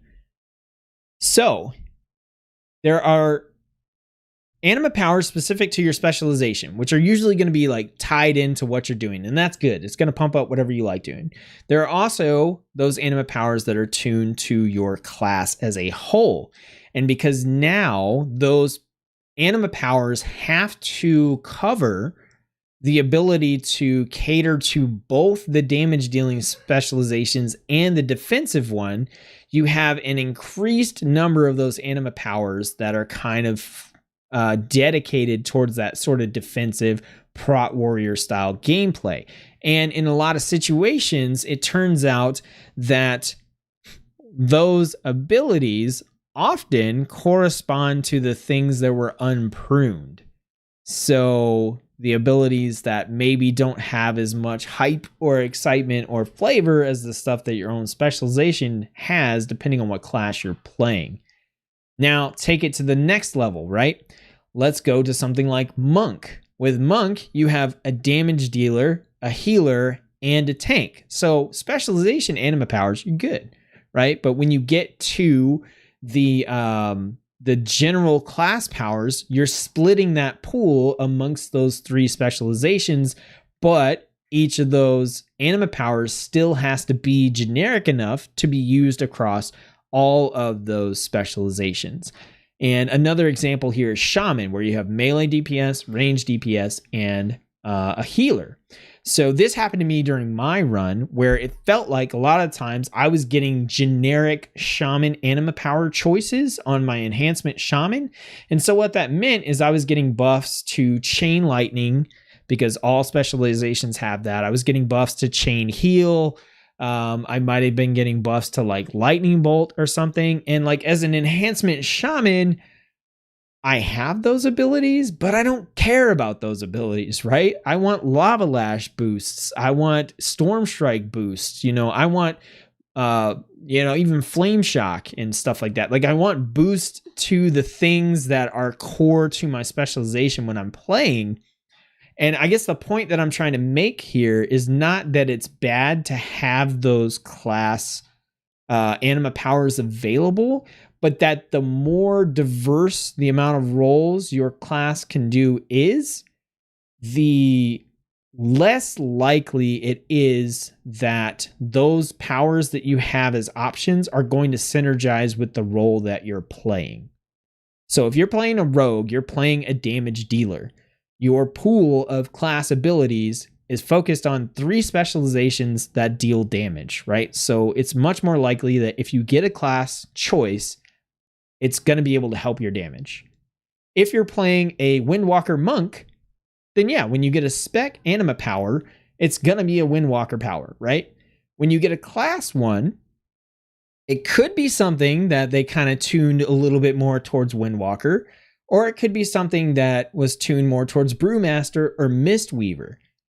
And it's not that that's terrible, but if you're solo, or even if you're in a group, it means a lot of times you might get an anima power choice that doesn't actually help you deal damage when that's what you're trying to do in the group. And that was a big rant, but this is one of the kind of like concerns that I've had with the way powers work. Because man, if you look at something like a Druid, where you have 4 different specializations, like that's the worst that it gets, right? But a lot of it depends as well on those shared abilities amongst all specializations, because usually that's what those tie into. Sometimes the anima powers have specifics where it's like, if you're on this, if you get this anima power and you're this specialization, it does this. If you're this one, it does this. But a lot of times they're fairly generic. So that's another worry I have, is that if you are playing a class where you have multiple roles, it's going to be harder to be as effective at the role that you've chosen because of those generic class anima power choices. Not that the choices you get will be bad, but imagine you're in a 5-man group in Torghast and your job is to heal or tank or DPS, right? And you are a DPS. You play Monk because you love Windwalker. That's what you want to do. You don't want to tank. You don't want to heal. You're focused on DPS, and that's what your party brought you along for. But you keep getting these like pseudo defensive healy sort of anima powers, and it's a two-sided thing where like you have those powers that you could use, and you're not getting those damage powers that you need to be effective. So it's like, you know, the important thing I think with Torghast is that you scale in the role that you're dedicated to. So if you're a Windwalker Monk, you should get anima powers that help you scale being a damage dealer, especially in a group. Maybe not so much in like solo play, but I think you're going to run into that issue. I don't know. I'm going to end the rant there. Hopefully you guys get the point that I'm trying to make. If you don't, please feel free to ask me questions. Let me know if that sounds like a concern or you don't think it's that big of a deal. I know some people have that like Druid mindset, you know, where it's like, oh, I just kind of adapt to, you know, if I need to heal a little bit or something and I'm feral, that's not that big of a deal. So if I get a couple of, anima powers that like, kind of help with healing, it's not that bad. I can still do some damage and maybe occasionally heal. But I know some people are going to be like, I'm feral Druid. I don't ever want to push these healing buttons, but now I have these anima powers that are tied into it. And most of the time, those anima powers are not like, oh, your rejuve now can be cast on the enemy to deal damage. It's not like they totally take them and turn them into DPS abilities. They're usually still tied to their like defensive role. So anyway, those are the concerns I have with Torghast. The anima power issue when it comes to classes with multiple roles and them nailing the difficulty correctly. All right, Justin. Hey, how's it going? Thanks for tuning in. Aki says, why not check talent spec and RNG by that? Technology is there, or maybe it's because for roguelike feel. Yeah, it is kind of the roguelike feel. Blizzard's never been great at balance at all. Yeah, so the way it works, like I said, just touched on this really quickly again, is anytime an anima power comes up, it has a chance to be a spec-specific anima power, a class-specific anima power, an anima power that's tuned towards your Covenant ability, or an anima power that's like just generic to Torghast in general. Like it gives you some currency, or your attacks have a chance to cast a lightning bolt or something. So when you roll those, you have a chance for all those, but it's like if you keep getting choices that are class specific and not spec specific in a class that has diverse roles, I feel like what you're trying to do can really get diluted. So I lost a lot of viewers on that rant, but I had to get it out there. Thanks for everybody who stuck with me on the Torghast rant. I appreciate it. And you guys don't forget to like the video if you're enjoying it, if you like getting these insights from the beta. And yeah, like I said, thanks for hanging out with me during that rant. Okay, so real quick, flying, riding, pathfinding in BFA, or not BFA, Shadowlands. This is changing.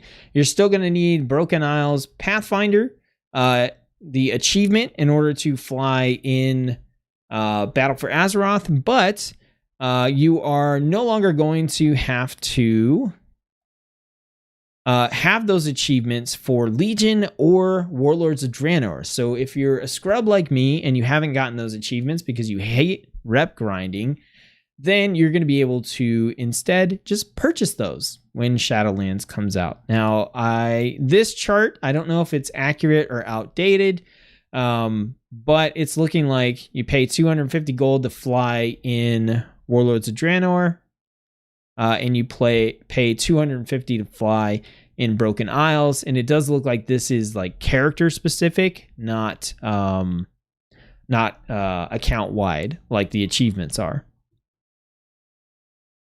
And I believe I don't know for sure if you already earned it, if you just have it across everything, or how that's going to work. But for me, I'm just excited because I don't have those achievements, and now I can just purchase stuff. It says the achievements will still exist, and you will still be awarded the other perks, but will no longer be required to unlock these achievements to fly in these zones. Azeroth Pathfinder will still be required to fly in BFA zones. You can train the flying skill at level 30 from flying trainers. Also, artisan riding has been removed, which is interesting because I wonder if you have artisan riding, are they going to boost you up or are they going to drop you down? But either way, that's kind of the big news with flying there.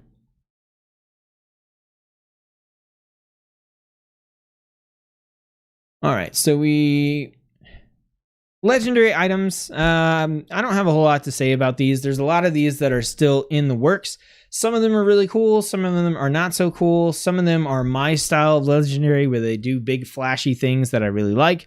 Other ones are the kinds that I'm not really crazy about because they're kind of mathy and you just like put them on and they like do this by 5% plus, you know, whatever. And that's fine. Definitely not saying those are bad legendaries, but they're not my kind of legendaries and don't get me really excited. They may be the best ones, but even with that said, even knowing like some of them are my style, some of them are not, some of them are just pretty dang cool either way, like regardless of what type they are, and some of them are less than exciting, and a lot of them are still being worked on. I'm going to revisit legendaries once the pre-made level 60s are back, because that's when Blizzard is going to have their re-implementation of the Covenant and Conduit systems, as well as some more legendaries available for testing too.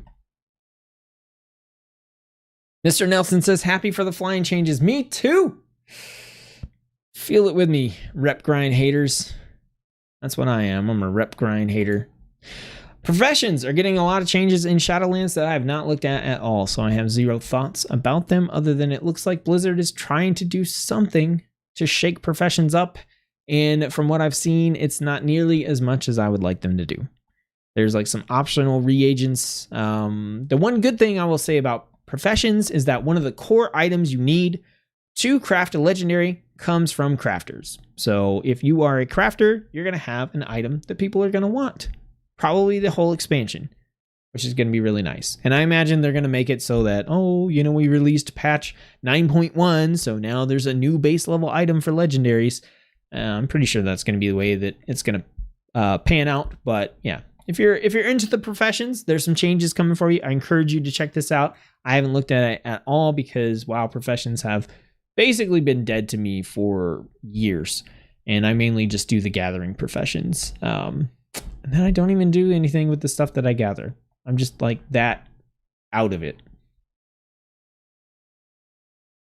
Okay, so we are kind of, I say wrapping things up here, but this is going to be another big rant because we're going to talk about covenants. We're going to talk about conduits. and soulbinds.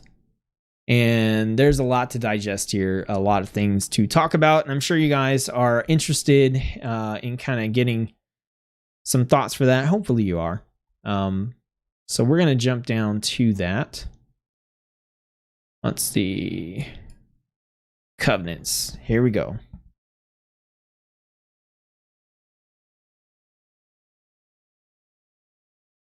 Okay, here is the 2-minute summary of what's going on with covenants, just in case you're living under a rock and you don't know. When you start leveling in Shadowlands, you're going to go through 4 different levels or 4 different zones in a progression. In each one of those zones, you're going to meet a covenant, a faction of the Shadowlands. And you're going to be introduced to them, their aesthetic, their vibe, their theme, and you're also going to be introduced to their covenant class ability. So as you level, you're going to get to see this, peek into a window, and kind of get an idea of what's going on. When you hit max level, you choose a covenant to join. When you choose that covenant, you gain access to their class ability, you gain access to their covenant ability, and you gain access to their end-game systems of progression. Everything is tied to a currency called Renown, and you get all kinds of stuff for getting Renown. You get access to mini games, you get extra world quests in the Covenant zones, you get a mount, you get a pet, you get transmog stuff. You get a lot for dedicating yourself to these covenants. You can change covenants pretty easily, but it is difficult to go back to a covenant that you previously were in. So you cannot hot swap covenants like a talent. Basically, what they've said so far is going back to a covenant is going to require a quest or some renown or something, and it's probably going to take a week to 2 weeks. So I think for the most part, across the board, most people do not care about the fact that you cannot easily change covenants, except for when it comes to the covenant class abilities and maybe to a lesser extent the covenant abilities themselves, like the ones per covenant.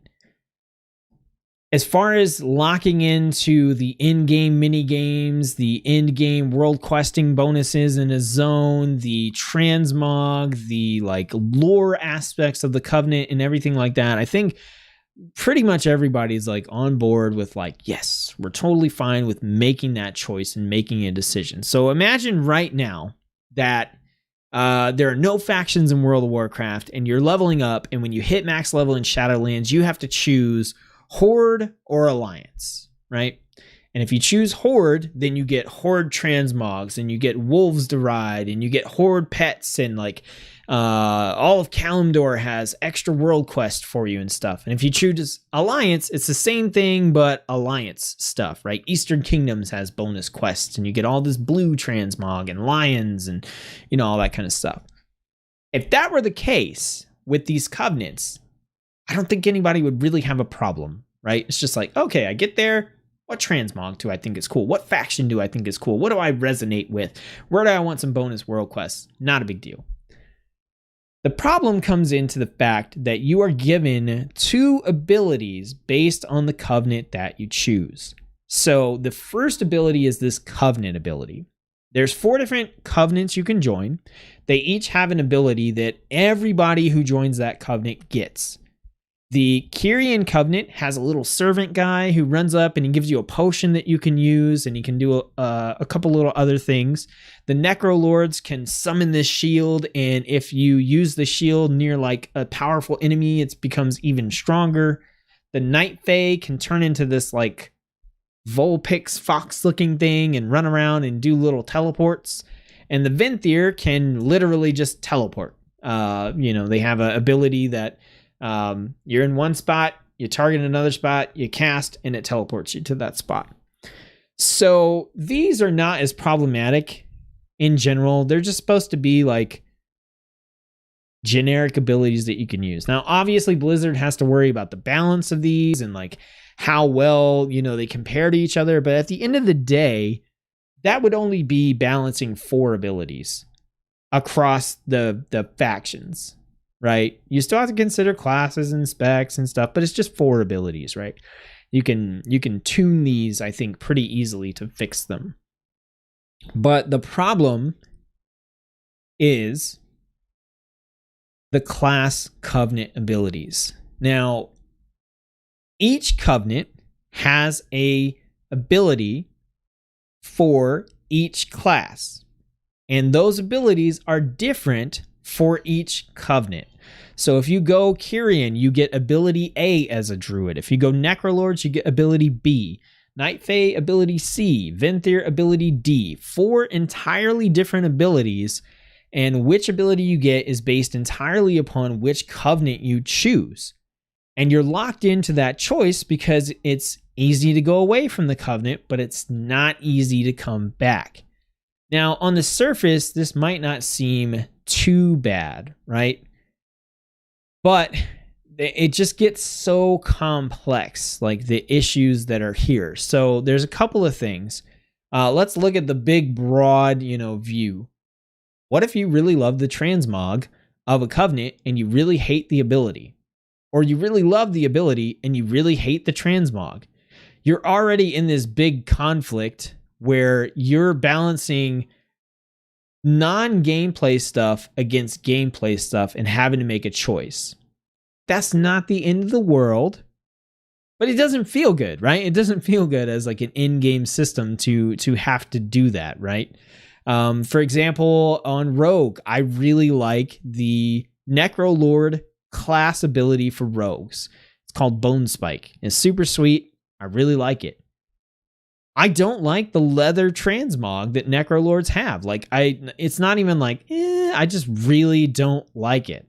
And I honestly really like the Venthyr cosmetics for my rogue because my rogue's a blood elf. He kind of looks like a vampire. The Venthyr is like super vampire-y, and I'm like, yes, that is what I want. I want that for my transmog. I want that. Like, it just fits my rogue. But I love that Necrolord ability. Like, if you sat me down and you were like, you got to pick one of these and you could never use the other ones again, I'd be like, Bone Spike, easily. And I would pick that ability. So that's not the end of the world having that choice there. But it doesn't feel great. Where it gets a little bit more complex is if you don't the problem is about that deep if you only play one specialization, right? Your main concern is going to be, okay, do I like the transmog or the ability? Which one do I choose? Which one's more important? And then you also have to factor in that the different abilities might be different or better in different content. So those are the 3 things you're worried about. Okay, do I like the transmog? Do I like the ability? And how good is this ability in the content that I do most of the time? Right. So if you're like, okay, I do Mythic Plus 90% of the time, I do everything else 10% of the time, this ability is really good for Mythic Plus, and I happen to like the transmog that it goes with as well, then sweet. You lucked out. You ding, ding, ding. You got, lucky 7s across the board. You got the ability for the content you want. You got the ability you like. You got the transmog that you like as well. Cool. You're one of the very few people out there that only ever plays one specialization ever and plays 90% of the same content and doesn't do like PvP and Mythic Plus and Raid and open world content. As soon as you throw some more of that stuff in there, it just gets super messy. So you pick a covenant that has that good Mythic Plus ability, right? That's really good on your Restoration Shaman. Okay, and the transmog matches up. Boom, you hit it. Lucky 7s. Okay, now you want to do a raid. That ability might completely suck in raids to the point that you don't even push it. And now all of a sudden, this ability that's a big deal, it's tied to your covenant, is now something that you don't even play with in this type of content. It might suck in PvP too. It might suck in open world content as well. It might only be good in Mythic Plus. And so in 25% of the content you're doing, you're getting to use this ability and feel good about it. And the rest, you're either not using it or you're using it, but it feels forced, like it shouldn't be there. Okay? So already there's some complexities. But you pick that ability that's real good for Mythic Plus Restoration Shaman. And you switch to Elemental. And this ability sucks for Elemental in all content. It's not good at all for Elemental. So now all of a sudden you want to change up playing your specialization because who knows, man, maybe it's patch 9.3 and you're just tired of playing Resto and you want to shake things up and you want to go Elemental till the next expansion or whatever. Well, now you're in a covenant where this ability is just completely garbage for the specialization that you've chosen to play. And I think that's enough to highlight the issues with the covenant abilities. I totally understand making a choice, right? When you choose to log in on a shaman, you're choosing not to log in on a warrior or a warlock or whatever. You're choosing to log in on a shaman and play. But that choice is like a core choice before you start playing the game and get into it. You know what I mean? It's something that you just like, that's a choice right there that you decide. And when you pick shaman, you can still do everything fairly effective as a shaman. You can change specs and you can still do dungeons. You can still do mythics. You can still do raids. You know, you're going to be on varying tiers of like how good you are in that content, but usually you're going to feel pretty good about doing all of it, right? Maybe some mythic level rating or super high tier mythic dungeons or something, you might not feel as good depending on, you know, how meta your class and specialization is going to be. The problem with this is I think you pick that class and you log in and all of a sudden you feel like you're at a pretty extreme disadvantage because you're stuck with this ability when there are 3 other abilities that may be better suited for what you want to do when you log in. And I think that just kind of creates the problem of not letting people feel like they are at their maximum potential in whatever content they want to play. It's not that the power level has to be ridiculous. It's not that you have to feel like you're just fantastic in every form of content and there's no, like, you're always number one, but you know, taking that Mythic Plus ability into a raid and just feeling like, dude, I can't even hit this button. It feels so awful. And to have that be a huge feature of the expansion, I just think that's headed in a bad direction. Will Blizzard stick to their guns with it? I don't know. What most people are recommending is one of the following things. Either you completely take away the class abilities as being a covenant thing, and you can either give us all the abilities, which would be insane to have 4 new abilities per class in an expansion. That would be amazing. Or at least make it so that it's kind of like an essence or something, and you just pick the one that you want to use at the time that you want to use it, and you can swap them. And then the other thing is to do that with the covenant abilities as well. Some people are fine with keeping the covenant abilities. I think keeping the covenant abilities is okay because it's not so directly tied to your class and you're not doubling down. You know what I mean? You're not saying you get this covenant ability and this class ability. You're saying you get this covenant ability and it's probably useful most of the time because they're super generic, right?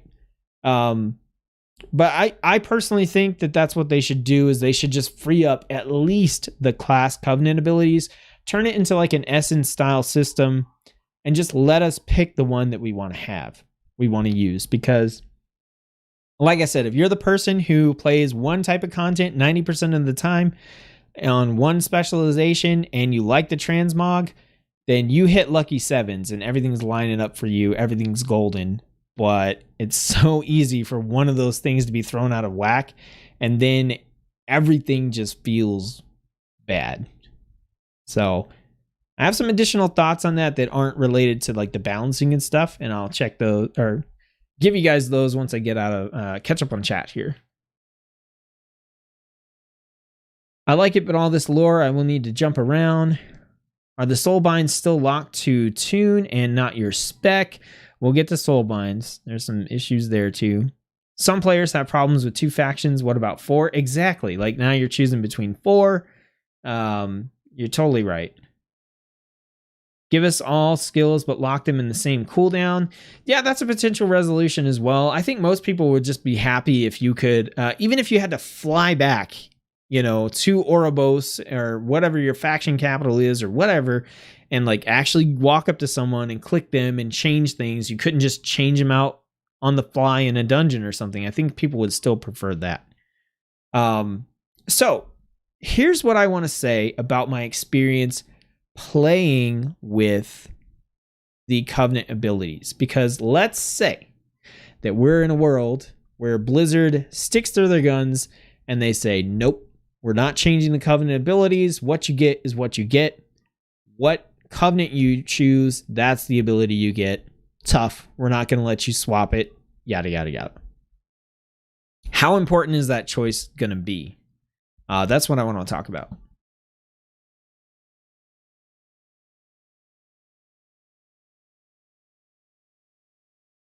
I get on these rants, I got to hydrate.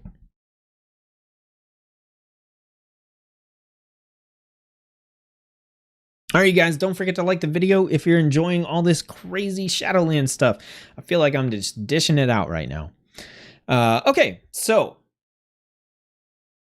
my opinion on Covenant abilities. Let's say Blizzard doesn't change it and you have to choose a Covenant and that ability is tied to it. You can't swap them. You're committed. Okay, think about the type of player you are. All right, I think there are 3 types of players that we can talk about right here. We can talk about these super ahead of the curve, mythic pushing hardcore gamers. We can talk about the people that care about maximizing the gameplay of their character. And we can talk about the people who care about maximizing the roleplay aspects of their character. Right. And there's some people that are going to be balanced between. And I think you just kind of have to make the choice, like, which of those categories do you resonate with more when you're making this decision? But here's what I think you should do with the current system if you're trying to make a choice based on your Covenant. If you are the hardcore, ahead of the curve, mythic pushing, crazy hardcore player, you're just going to have to make 4 characters.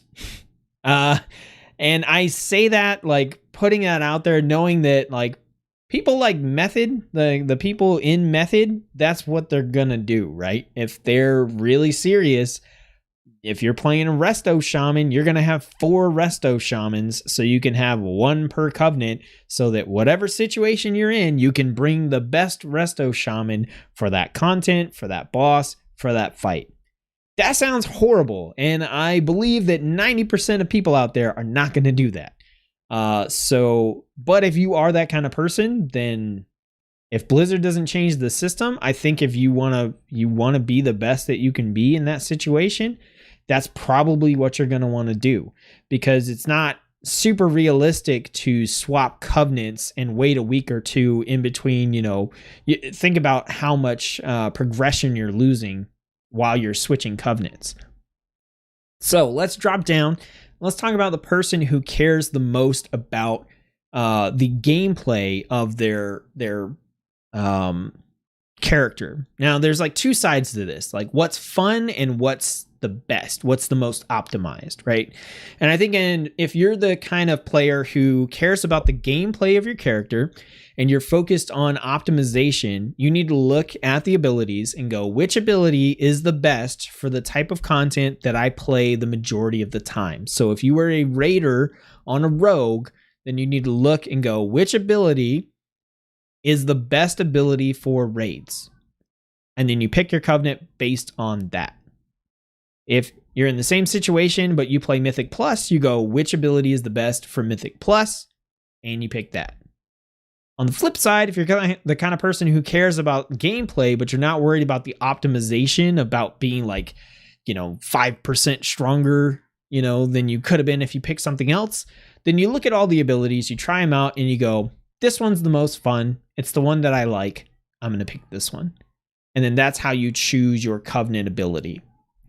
So then we get down to the last type of player, which I think I'm somewhere between the gameplay for fun type player and this player, which is the role play sort of side of things. You care about your character's story, you care about their background, you care a lot about the Covenant storyline and the factions and the aesthetics, you care about your transmog and your mounts and all that stuff.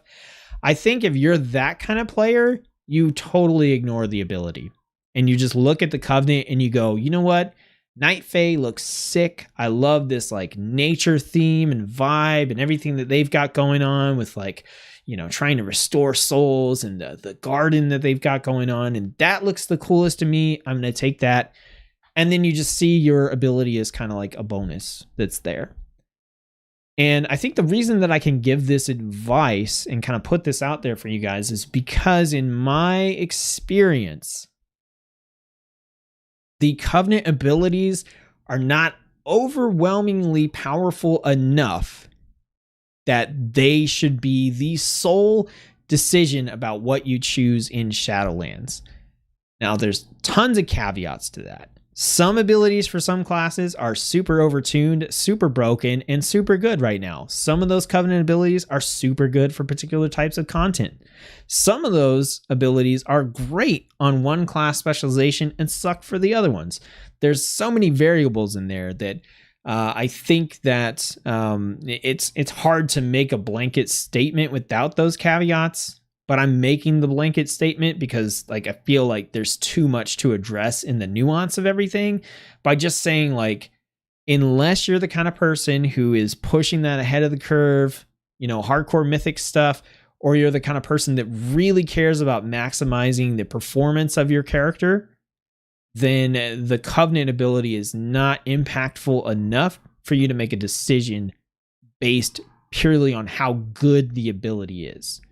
You could choose based on how fun it is, but I think, for me personally, I'm going to be choosing the Covenants one of two ways.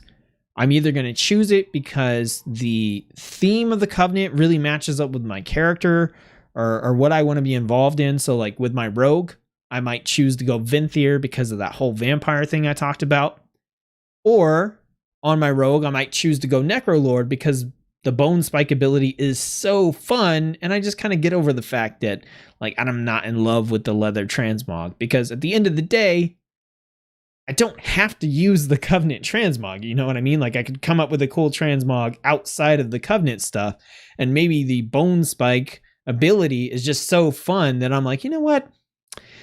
I'll play with that instead, you know, or like I said, maybe I go vampire and the ability that they have for rogue doesn't tickle my fancy. It's not like thrilling and awesome, but it's a button I can push. I can work it into my rotation. I can use it sometimes. You know, it's not that bad of a deal. It's kind of like having an extra little talent ability that I use sometimes. So I really wanted to get that out there and let you guys know, like from playing with the Covenant abilities, I think if Blizzard doesn't make a change, that's what you're looking at. That's how you're going to want to make your choices. And I think a lot of people that watch my channel, I think, and I could be way out of touch here, but I think a lot of people that watch my channel are going to fall into that roleplay category or that gameplay for fun category. And so if that's the case, then for you guys, like, just pick the Covenant you think is cool or pick the ability that you think is cool. Because I think regardless, you're not going to be so gimped that you can't play to the level you're playing already. If you're playing heroic content, I don't think your Covenant ability is going to make or break your capability to do that. Make sense? Hopefully it does make sense. Cass says, not a hardcore raider, but we'll be doing 4 anyway. Are you going to be doing 4 of the same class? Because that's what I said hardcore raiders would be doing. 4 of the same class. Yeah, like 1 per Covenant. Now me, I'm going to be leveling up 12 classes, and I'm definitely going to hit every Covenant along the way. And I'm sure many of you are going to play like 4 characters to play all 4 Covenants. But yeah, if you're out there playing like 4 rogues and stuff, you're way more hardcore than I am. So you are playing with 4 of the same class because you're weird. You don't. Is it going to be Druid? Because at least they have 4 specializations. You could change it up. Are you going to play 4 Demon Hunters? That's bound to be super repetitive. 4 Demon Hunters? No. Sean says maybe 2 maximum. I hear you. Well, I'm going to have 12, so, you know, I'm going to get to check out all the covenants and play around with all that stuff, but I still have to decide which classes are going with which covenant. So we'll see how that goes. And I'm going to get into that, you know, with some of the other stuff going on. So let's talk about conduits and soulbinds. I'm going to keep this really short. Conduits and soulbinds are still being worked on in a major way. They were originally designed so that your conduits got destroyed when you use them. And Blizzard is going away from that. They're changing to a system where once you collect a conduit, it's added, like, I want to say account-wide, but don't quote me on that. And basically, you can just find higher ranks of that particular conduit as you go on, which will allow it to become more and more powerful. I can actually show you guys kind of what this looks like real quick, just so you get an idea of what's going on here. So let's say we pick Warrior, and we're on this Soulbind here. Then when we jump over and we have the ability to slot in a conduit, these are the conduit options we have. Some of them are class-based, some of them are spec-based, but let's say we were going to use, this one's pretty easy to understand, Depths of Insanity. It says Recklessness lasts 20% longer. So you find that conduit and you can now use that conduit, but later on you might find a higher rank of the conduit. So let's say you get the rank 8 one, and now Recklessness lasts 40% longer. So, woo, you still got that conduit, but now it's a more powerful version. And these currently rank all the way up to 15, where you've got Recklessness last 60% longer, which is pretty damn insane and a hell of a lot longer than rank 1, 20% longer. And I think it's really easy to look at these conduits and go, that's not a big deal when you're looking at rank 1. But if you look at rank 10 or rank 15, because I'm assuming most normal players are going to be able to get somewhere between rank 8 to 12 probably. And the 13, 14, 15 is going to be like for really hardcore players. So if you look at like 8 to 10 or maybe 8 to 12 and kind of get a feel for that, like this is slam critical strikes, reduce the remaining cooldown of Ravager or Blade Storm by 1 second. And it's like, okay, but at rank 10, it's almost 2 seconds. So it's almost double the amount. So you're going to get these. You can only use them once per Soulbind conduit. So like you can't do Depths of Insanity here and Depths of Insanity here. You can only have it one time per Soulbind tree. So you got to change it up.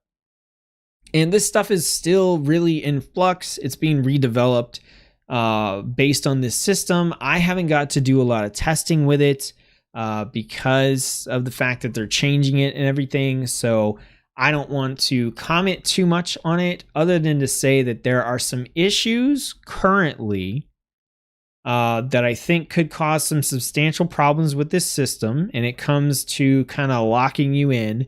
But I don't think it's worth the time to talk about it right now because they're actively working on the system. This is part of the reason they bumped this down and are having us test leveling, because they're working on more legendaries and they're working on soul binds and conduits and stuff. So whenever we get back in and test the new version of the system, I'll try it out. I'll see what's going on. And I'll see if there's a lot of community feedback coming in for the way that this is being set up. And it may just be the case, but by the time we get to test it again, a lot of the stuff that I would talk about here will have just been resolved. So we're just gonna kind of put that off to the side. We're gonna put it on the back burner, and we'll come back. And when I get a chance to test it, we'll do a deep dive into that as well. Matt says 1 for sure. You Fury? No, Fury's great. Likes the conduit system. Yeah, there's some issues, but like I said, we won't get into them here. I think that pretty much is, man, this I thought this was going to be a 1 or 2 hour video. But you know, I'm me, and that's just not how things play out. Well, I think we've covered most of the features, the big broad features for Shadowlands. So if you guys have any questions, like, this is the time I'm going to open it up. Ask me anything you like about the beta. You know, whatever questions you have, definitely get them out there. In the meantime, I wanted to give you guys a quick update preview of some stuff that's going on with the channel. So I mentioned at the start of the stream, and you guys throw your questions in there, I'll definitely get to them. I mentioned at the start of the stream that I've been working on stuff behind the scenes, and that's the reason I've kind of been using the same thumbnail over and over again. Thumbnail work is actually a lot of work, and just kind of putting that to the side gives me time to work on other things. But I'm working on all kinds of stuff. So we've got quick start guides for classes, beginners guides for classes. I'm really starting to work on quick start guides, which are basically just going to be guides where if you're level 50 starting out in Shadowlands and you just want to go as a class, then you are able to hit that video. And for me, it's going to be a short video, somewhere to like 10 to 15 minutes, maybe, just to get you going and get you playing right away. We're going to have beginners guides, which are going to be kind of like the specialization introduction guides that I have on my channel. We're just going to keep on going from there. So guides are coming, more thoughts on the expansions are coming. When we get 60s back, more Torghast testing is coming, soulbinds, conduits, the leveling stream is going on. All this stuff is like totally open, totally available to everyone. We're growing the Discord community, which is awesome. I think my wife is going to kind of take over doing some of the social media stuff. So that might actually not be dead and it might start kicking in here in a little while. And the other thing that I wanted to mention to you guys, and this is a pitch, so I apologize ahead of time to you guys, but I just want to let you know what's going on so you don't miss out.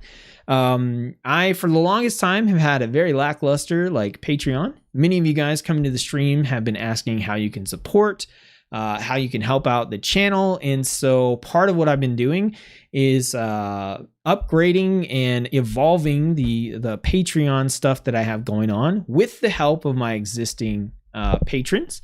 They've been very helpful in giving feedback and, you know, helping me know if I'm like putting things in the right place and all that kind of good stuff. And so what I wanted to do was give you all a peek into kind of what's coming up for that, because there is a lot of content that's going to be there for Patreon members. I've got a new website. It's Tsetzuko.com. You can kind of ignore this front page. This is still very work in progress. You can't actually go to this website yet. It's got a password on it. If you're a Patreon or a patron, you can log in and check it out. But the main thing that I wanted to talk about here is that subscription tiers for Patreon are changing. And the main one that I want to talk about is this Epic tier. It's $5 a month, but I'm going to be coming out with a lot of additional exclusive live streams for Patreon members. And I wanted to showcase what some of those are because you can't see the website yet, and just let you guys know what kind of content is going to be coming for people who decide to support the channel. And the main reason I'm doing all this is because when I started this channel, I didn't think I was ever going to be able to do anything with it. And more I'm seeing support from people who just honestly want me to keep doing what I'm doing. And I'm trying to see this as an opportunity to free up time to be able to just make more content and do this more often. So at that $5 tier, you're going to be getting access to more live streams. And these are interesting, kind of oddball live streams. The guides and stuff, the live streams that I was just talking about, all that stuff is not getting, you know, it's not part of Patreon. It's going to be here on the channel, free to access, all that kind of good stuff. You don't have to worry about that. My like base level guides and everything you've seen on the channel up to now pretty much is still going to be there. And I'm still going to keep making it for Shadowlands. There's going to be plenty of content, plenty of live streams on the YouTube channel that's freely accessible to everyone. But to kind of spice things up and make Patreon more of a value for people who do want to support the channel. This is one of the things that I've come up with. And so I want to show you guys some of the Patreon exclusive shows that are going to be available at that $5 tier. All this stuff is starting up in September, but we've got crafted characters. So this is like a big like D&D role-playing type show that I'm going to be doing for Patreon supporters, where I'm going to develop full backstories for my WoW characters, and we're going to explore the lore of World of Warcraft by developing those backstories and putting those together. And my goal is to kind of like tie in the story of those characters and how they arrive in Shadowlands and kind of help determine what sort of what covenant they're going to choose, you know, like based on their backstory. I've got Dungeon Runner as another show here where it's just going to be even more dungeon runs and stuff on top of the stuff that I do for my guides, where you can ask questions. I'll go through different talent builds, all that kind of good stuff. We got the Wife Aggro show. This is my wife plays World of Warcraft, and she's a pretty epic healer. And this is just, her joining me to talk about news and class changes and gameplay and all that kind of good stuff. Behind the Guides. So this is going to be a series where you actually get to watch me make the guides, like the tanking guides and stuff I have here on the website. You get to see me record it with all the flubs and the screw ups and the bloopers and, showing the editing process, all that kind of stuff. There's going to be some no filter streams where this is like a 18 plus stream. I keep things very clean, very family friendly on YouTube when I'm public facing here. And the idea with these live streams is I don't have to do that. I can be super goofy. I can swear. If I want to have a drink, I can have a drink, just a little let loose, have no filter, and just have a straight up unedited live stream gameplay experience. And then I've got Can't Believe It's Not Warcraft, which is just me talking about things that aren't World of Warcraft. So I've done this before with Patreons. We've done like an anime season preview. I'm a huge anime nerd, so I've gone through and been like, hey, these are the shows you should check out. These look fire. These look like awful, but this is that, or, maybe I'll do some cooking or just oddball stuff that you're just not going to get on the YouTube channel because it doesn't fit. So I wanted to not pitch that at you guys and push it on you, but just give you guys that information, because I would feel bad if September started up and some of those of you who have wanted to support the channel didn't know that this was coming and missed out on some of the content. So that's my pitch here at the end of the stream. Wanted to get that out there. And yeah, I've got Patreon supporters already. You guys are awesome. I kind of want to shout out all of you, but I'm afraid I'm going to miss someone. But you guys are awesome. I can't do this without the support from those of you not on Patreon, just the subscribers, the likes, the comments, you guys tuning into the live streams. Literally couldn't do this without you guys. I just mentally, emotionally, I don't know. I don't think I could continue to persevere. So you guys are providing so much support already. I really appreciate it. Those of you who are willing and able to go the extra mile, and kind of help push this into something that I can do, hopefully full time eventually. You guys are my heroes. I really appreciate it. You're not a lot of people have the opportunity to do this or to try to do this. So I'm really grateful that I have that opportunity, and it's literally all because of you guys. So this is my way to try to give back, and to go and do this full time, I've got to earn the money to do it right. So it's not a pure, just I don't know. I don't want to pretend this is just some happy, there's no motive here. There is I've got to get some subscriptions and stuff to be able to do this more often. So I don't want to try to sugarcoat it. You guys know me. I'm super honest, super open. I don't try to be sneaky and hide stuff. But, really, at the end of the day, it's just the fact that you guys are willing to do that stuff is mind-blowing to me. It really is.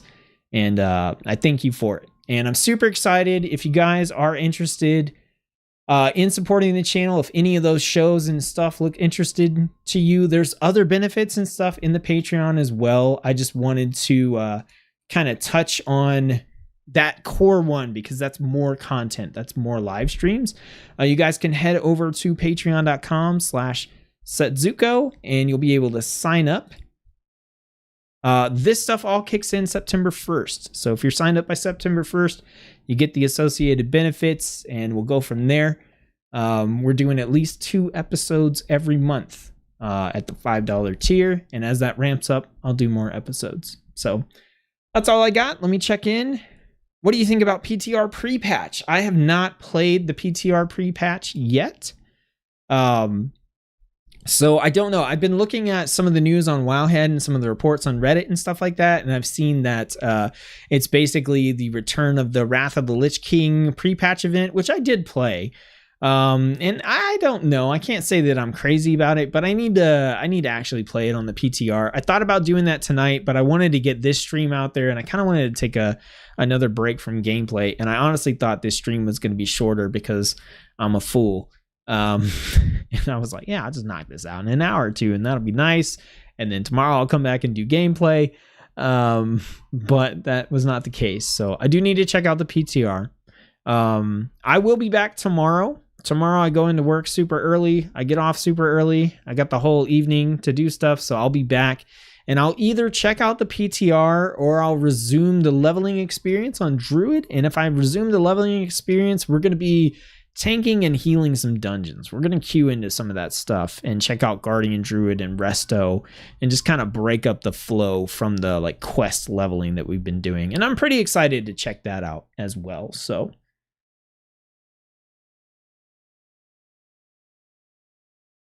I played Shadow Priest in Old Lovely TBC era. Is it worth to try Shadow Priest in Shadowlands? So I went over this earlier. If you want to play it back, you can get the full details. But they just made some pretty drastic changes to Shadow Priest. I honestly didn't play Shadow Priest in Burning Crusade. That wasn't like even remotely on my radar. I think I played like an Alliance healer to like level 20 or something.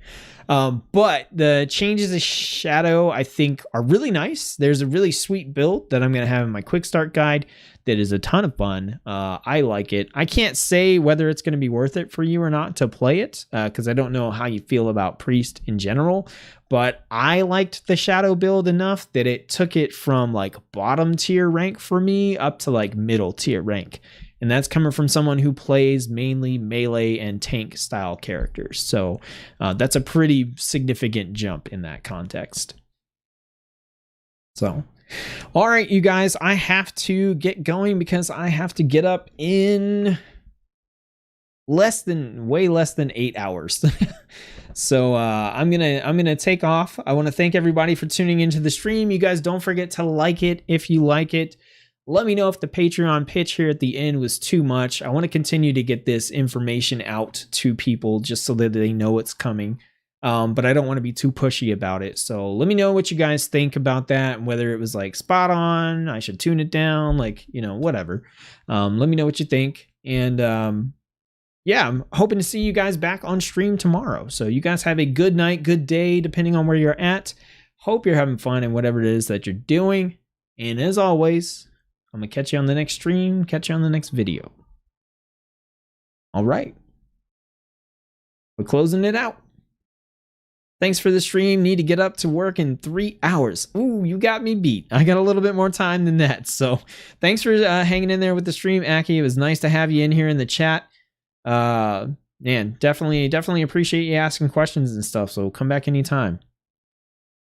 Sean, you have a good night too. Maybe we can hit some of that Borderlands 3 after work.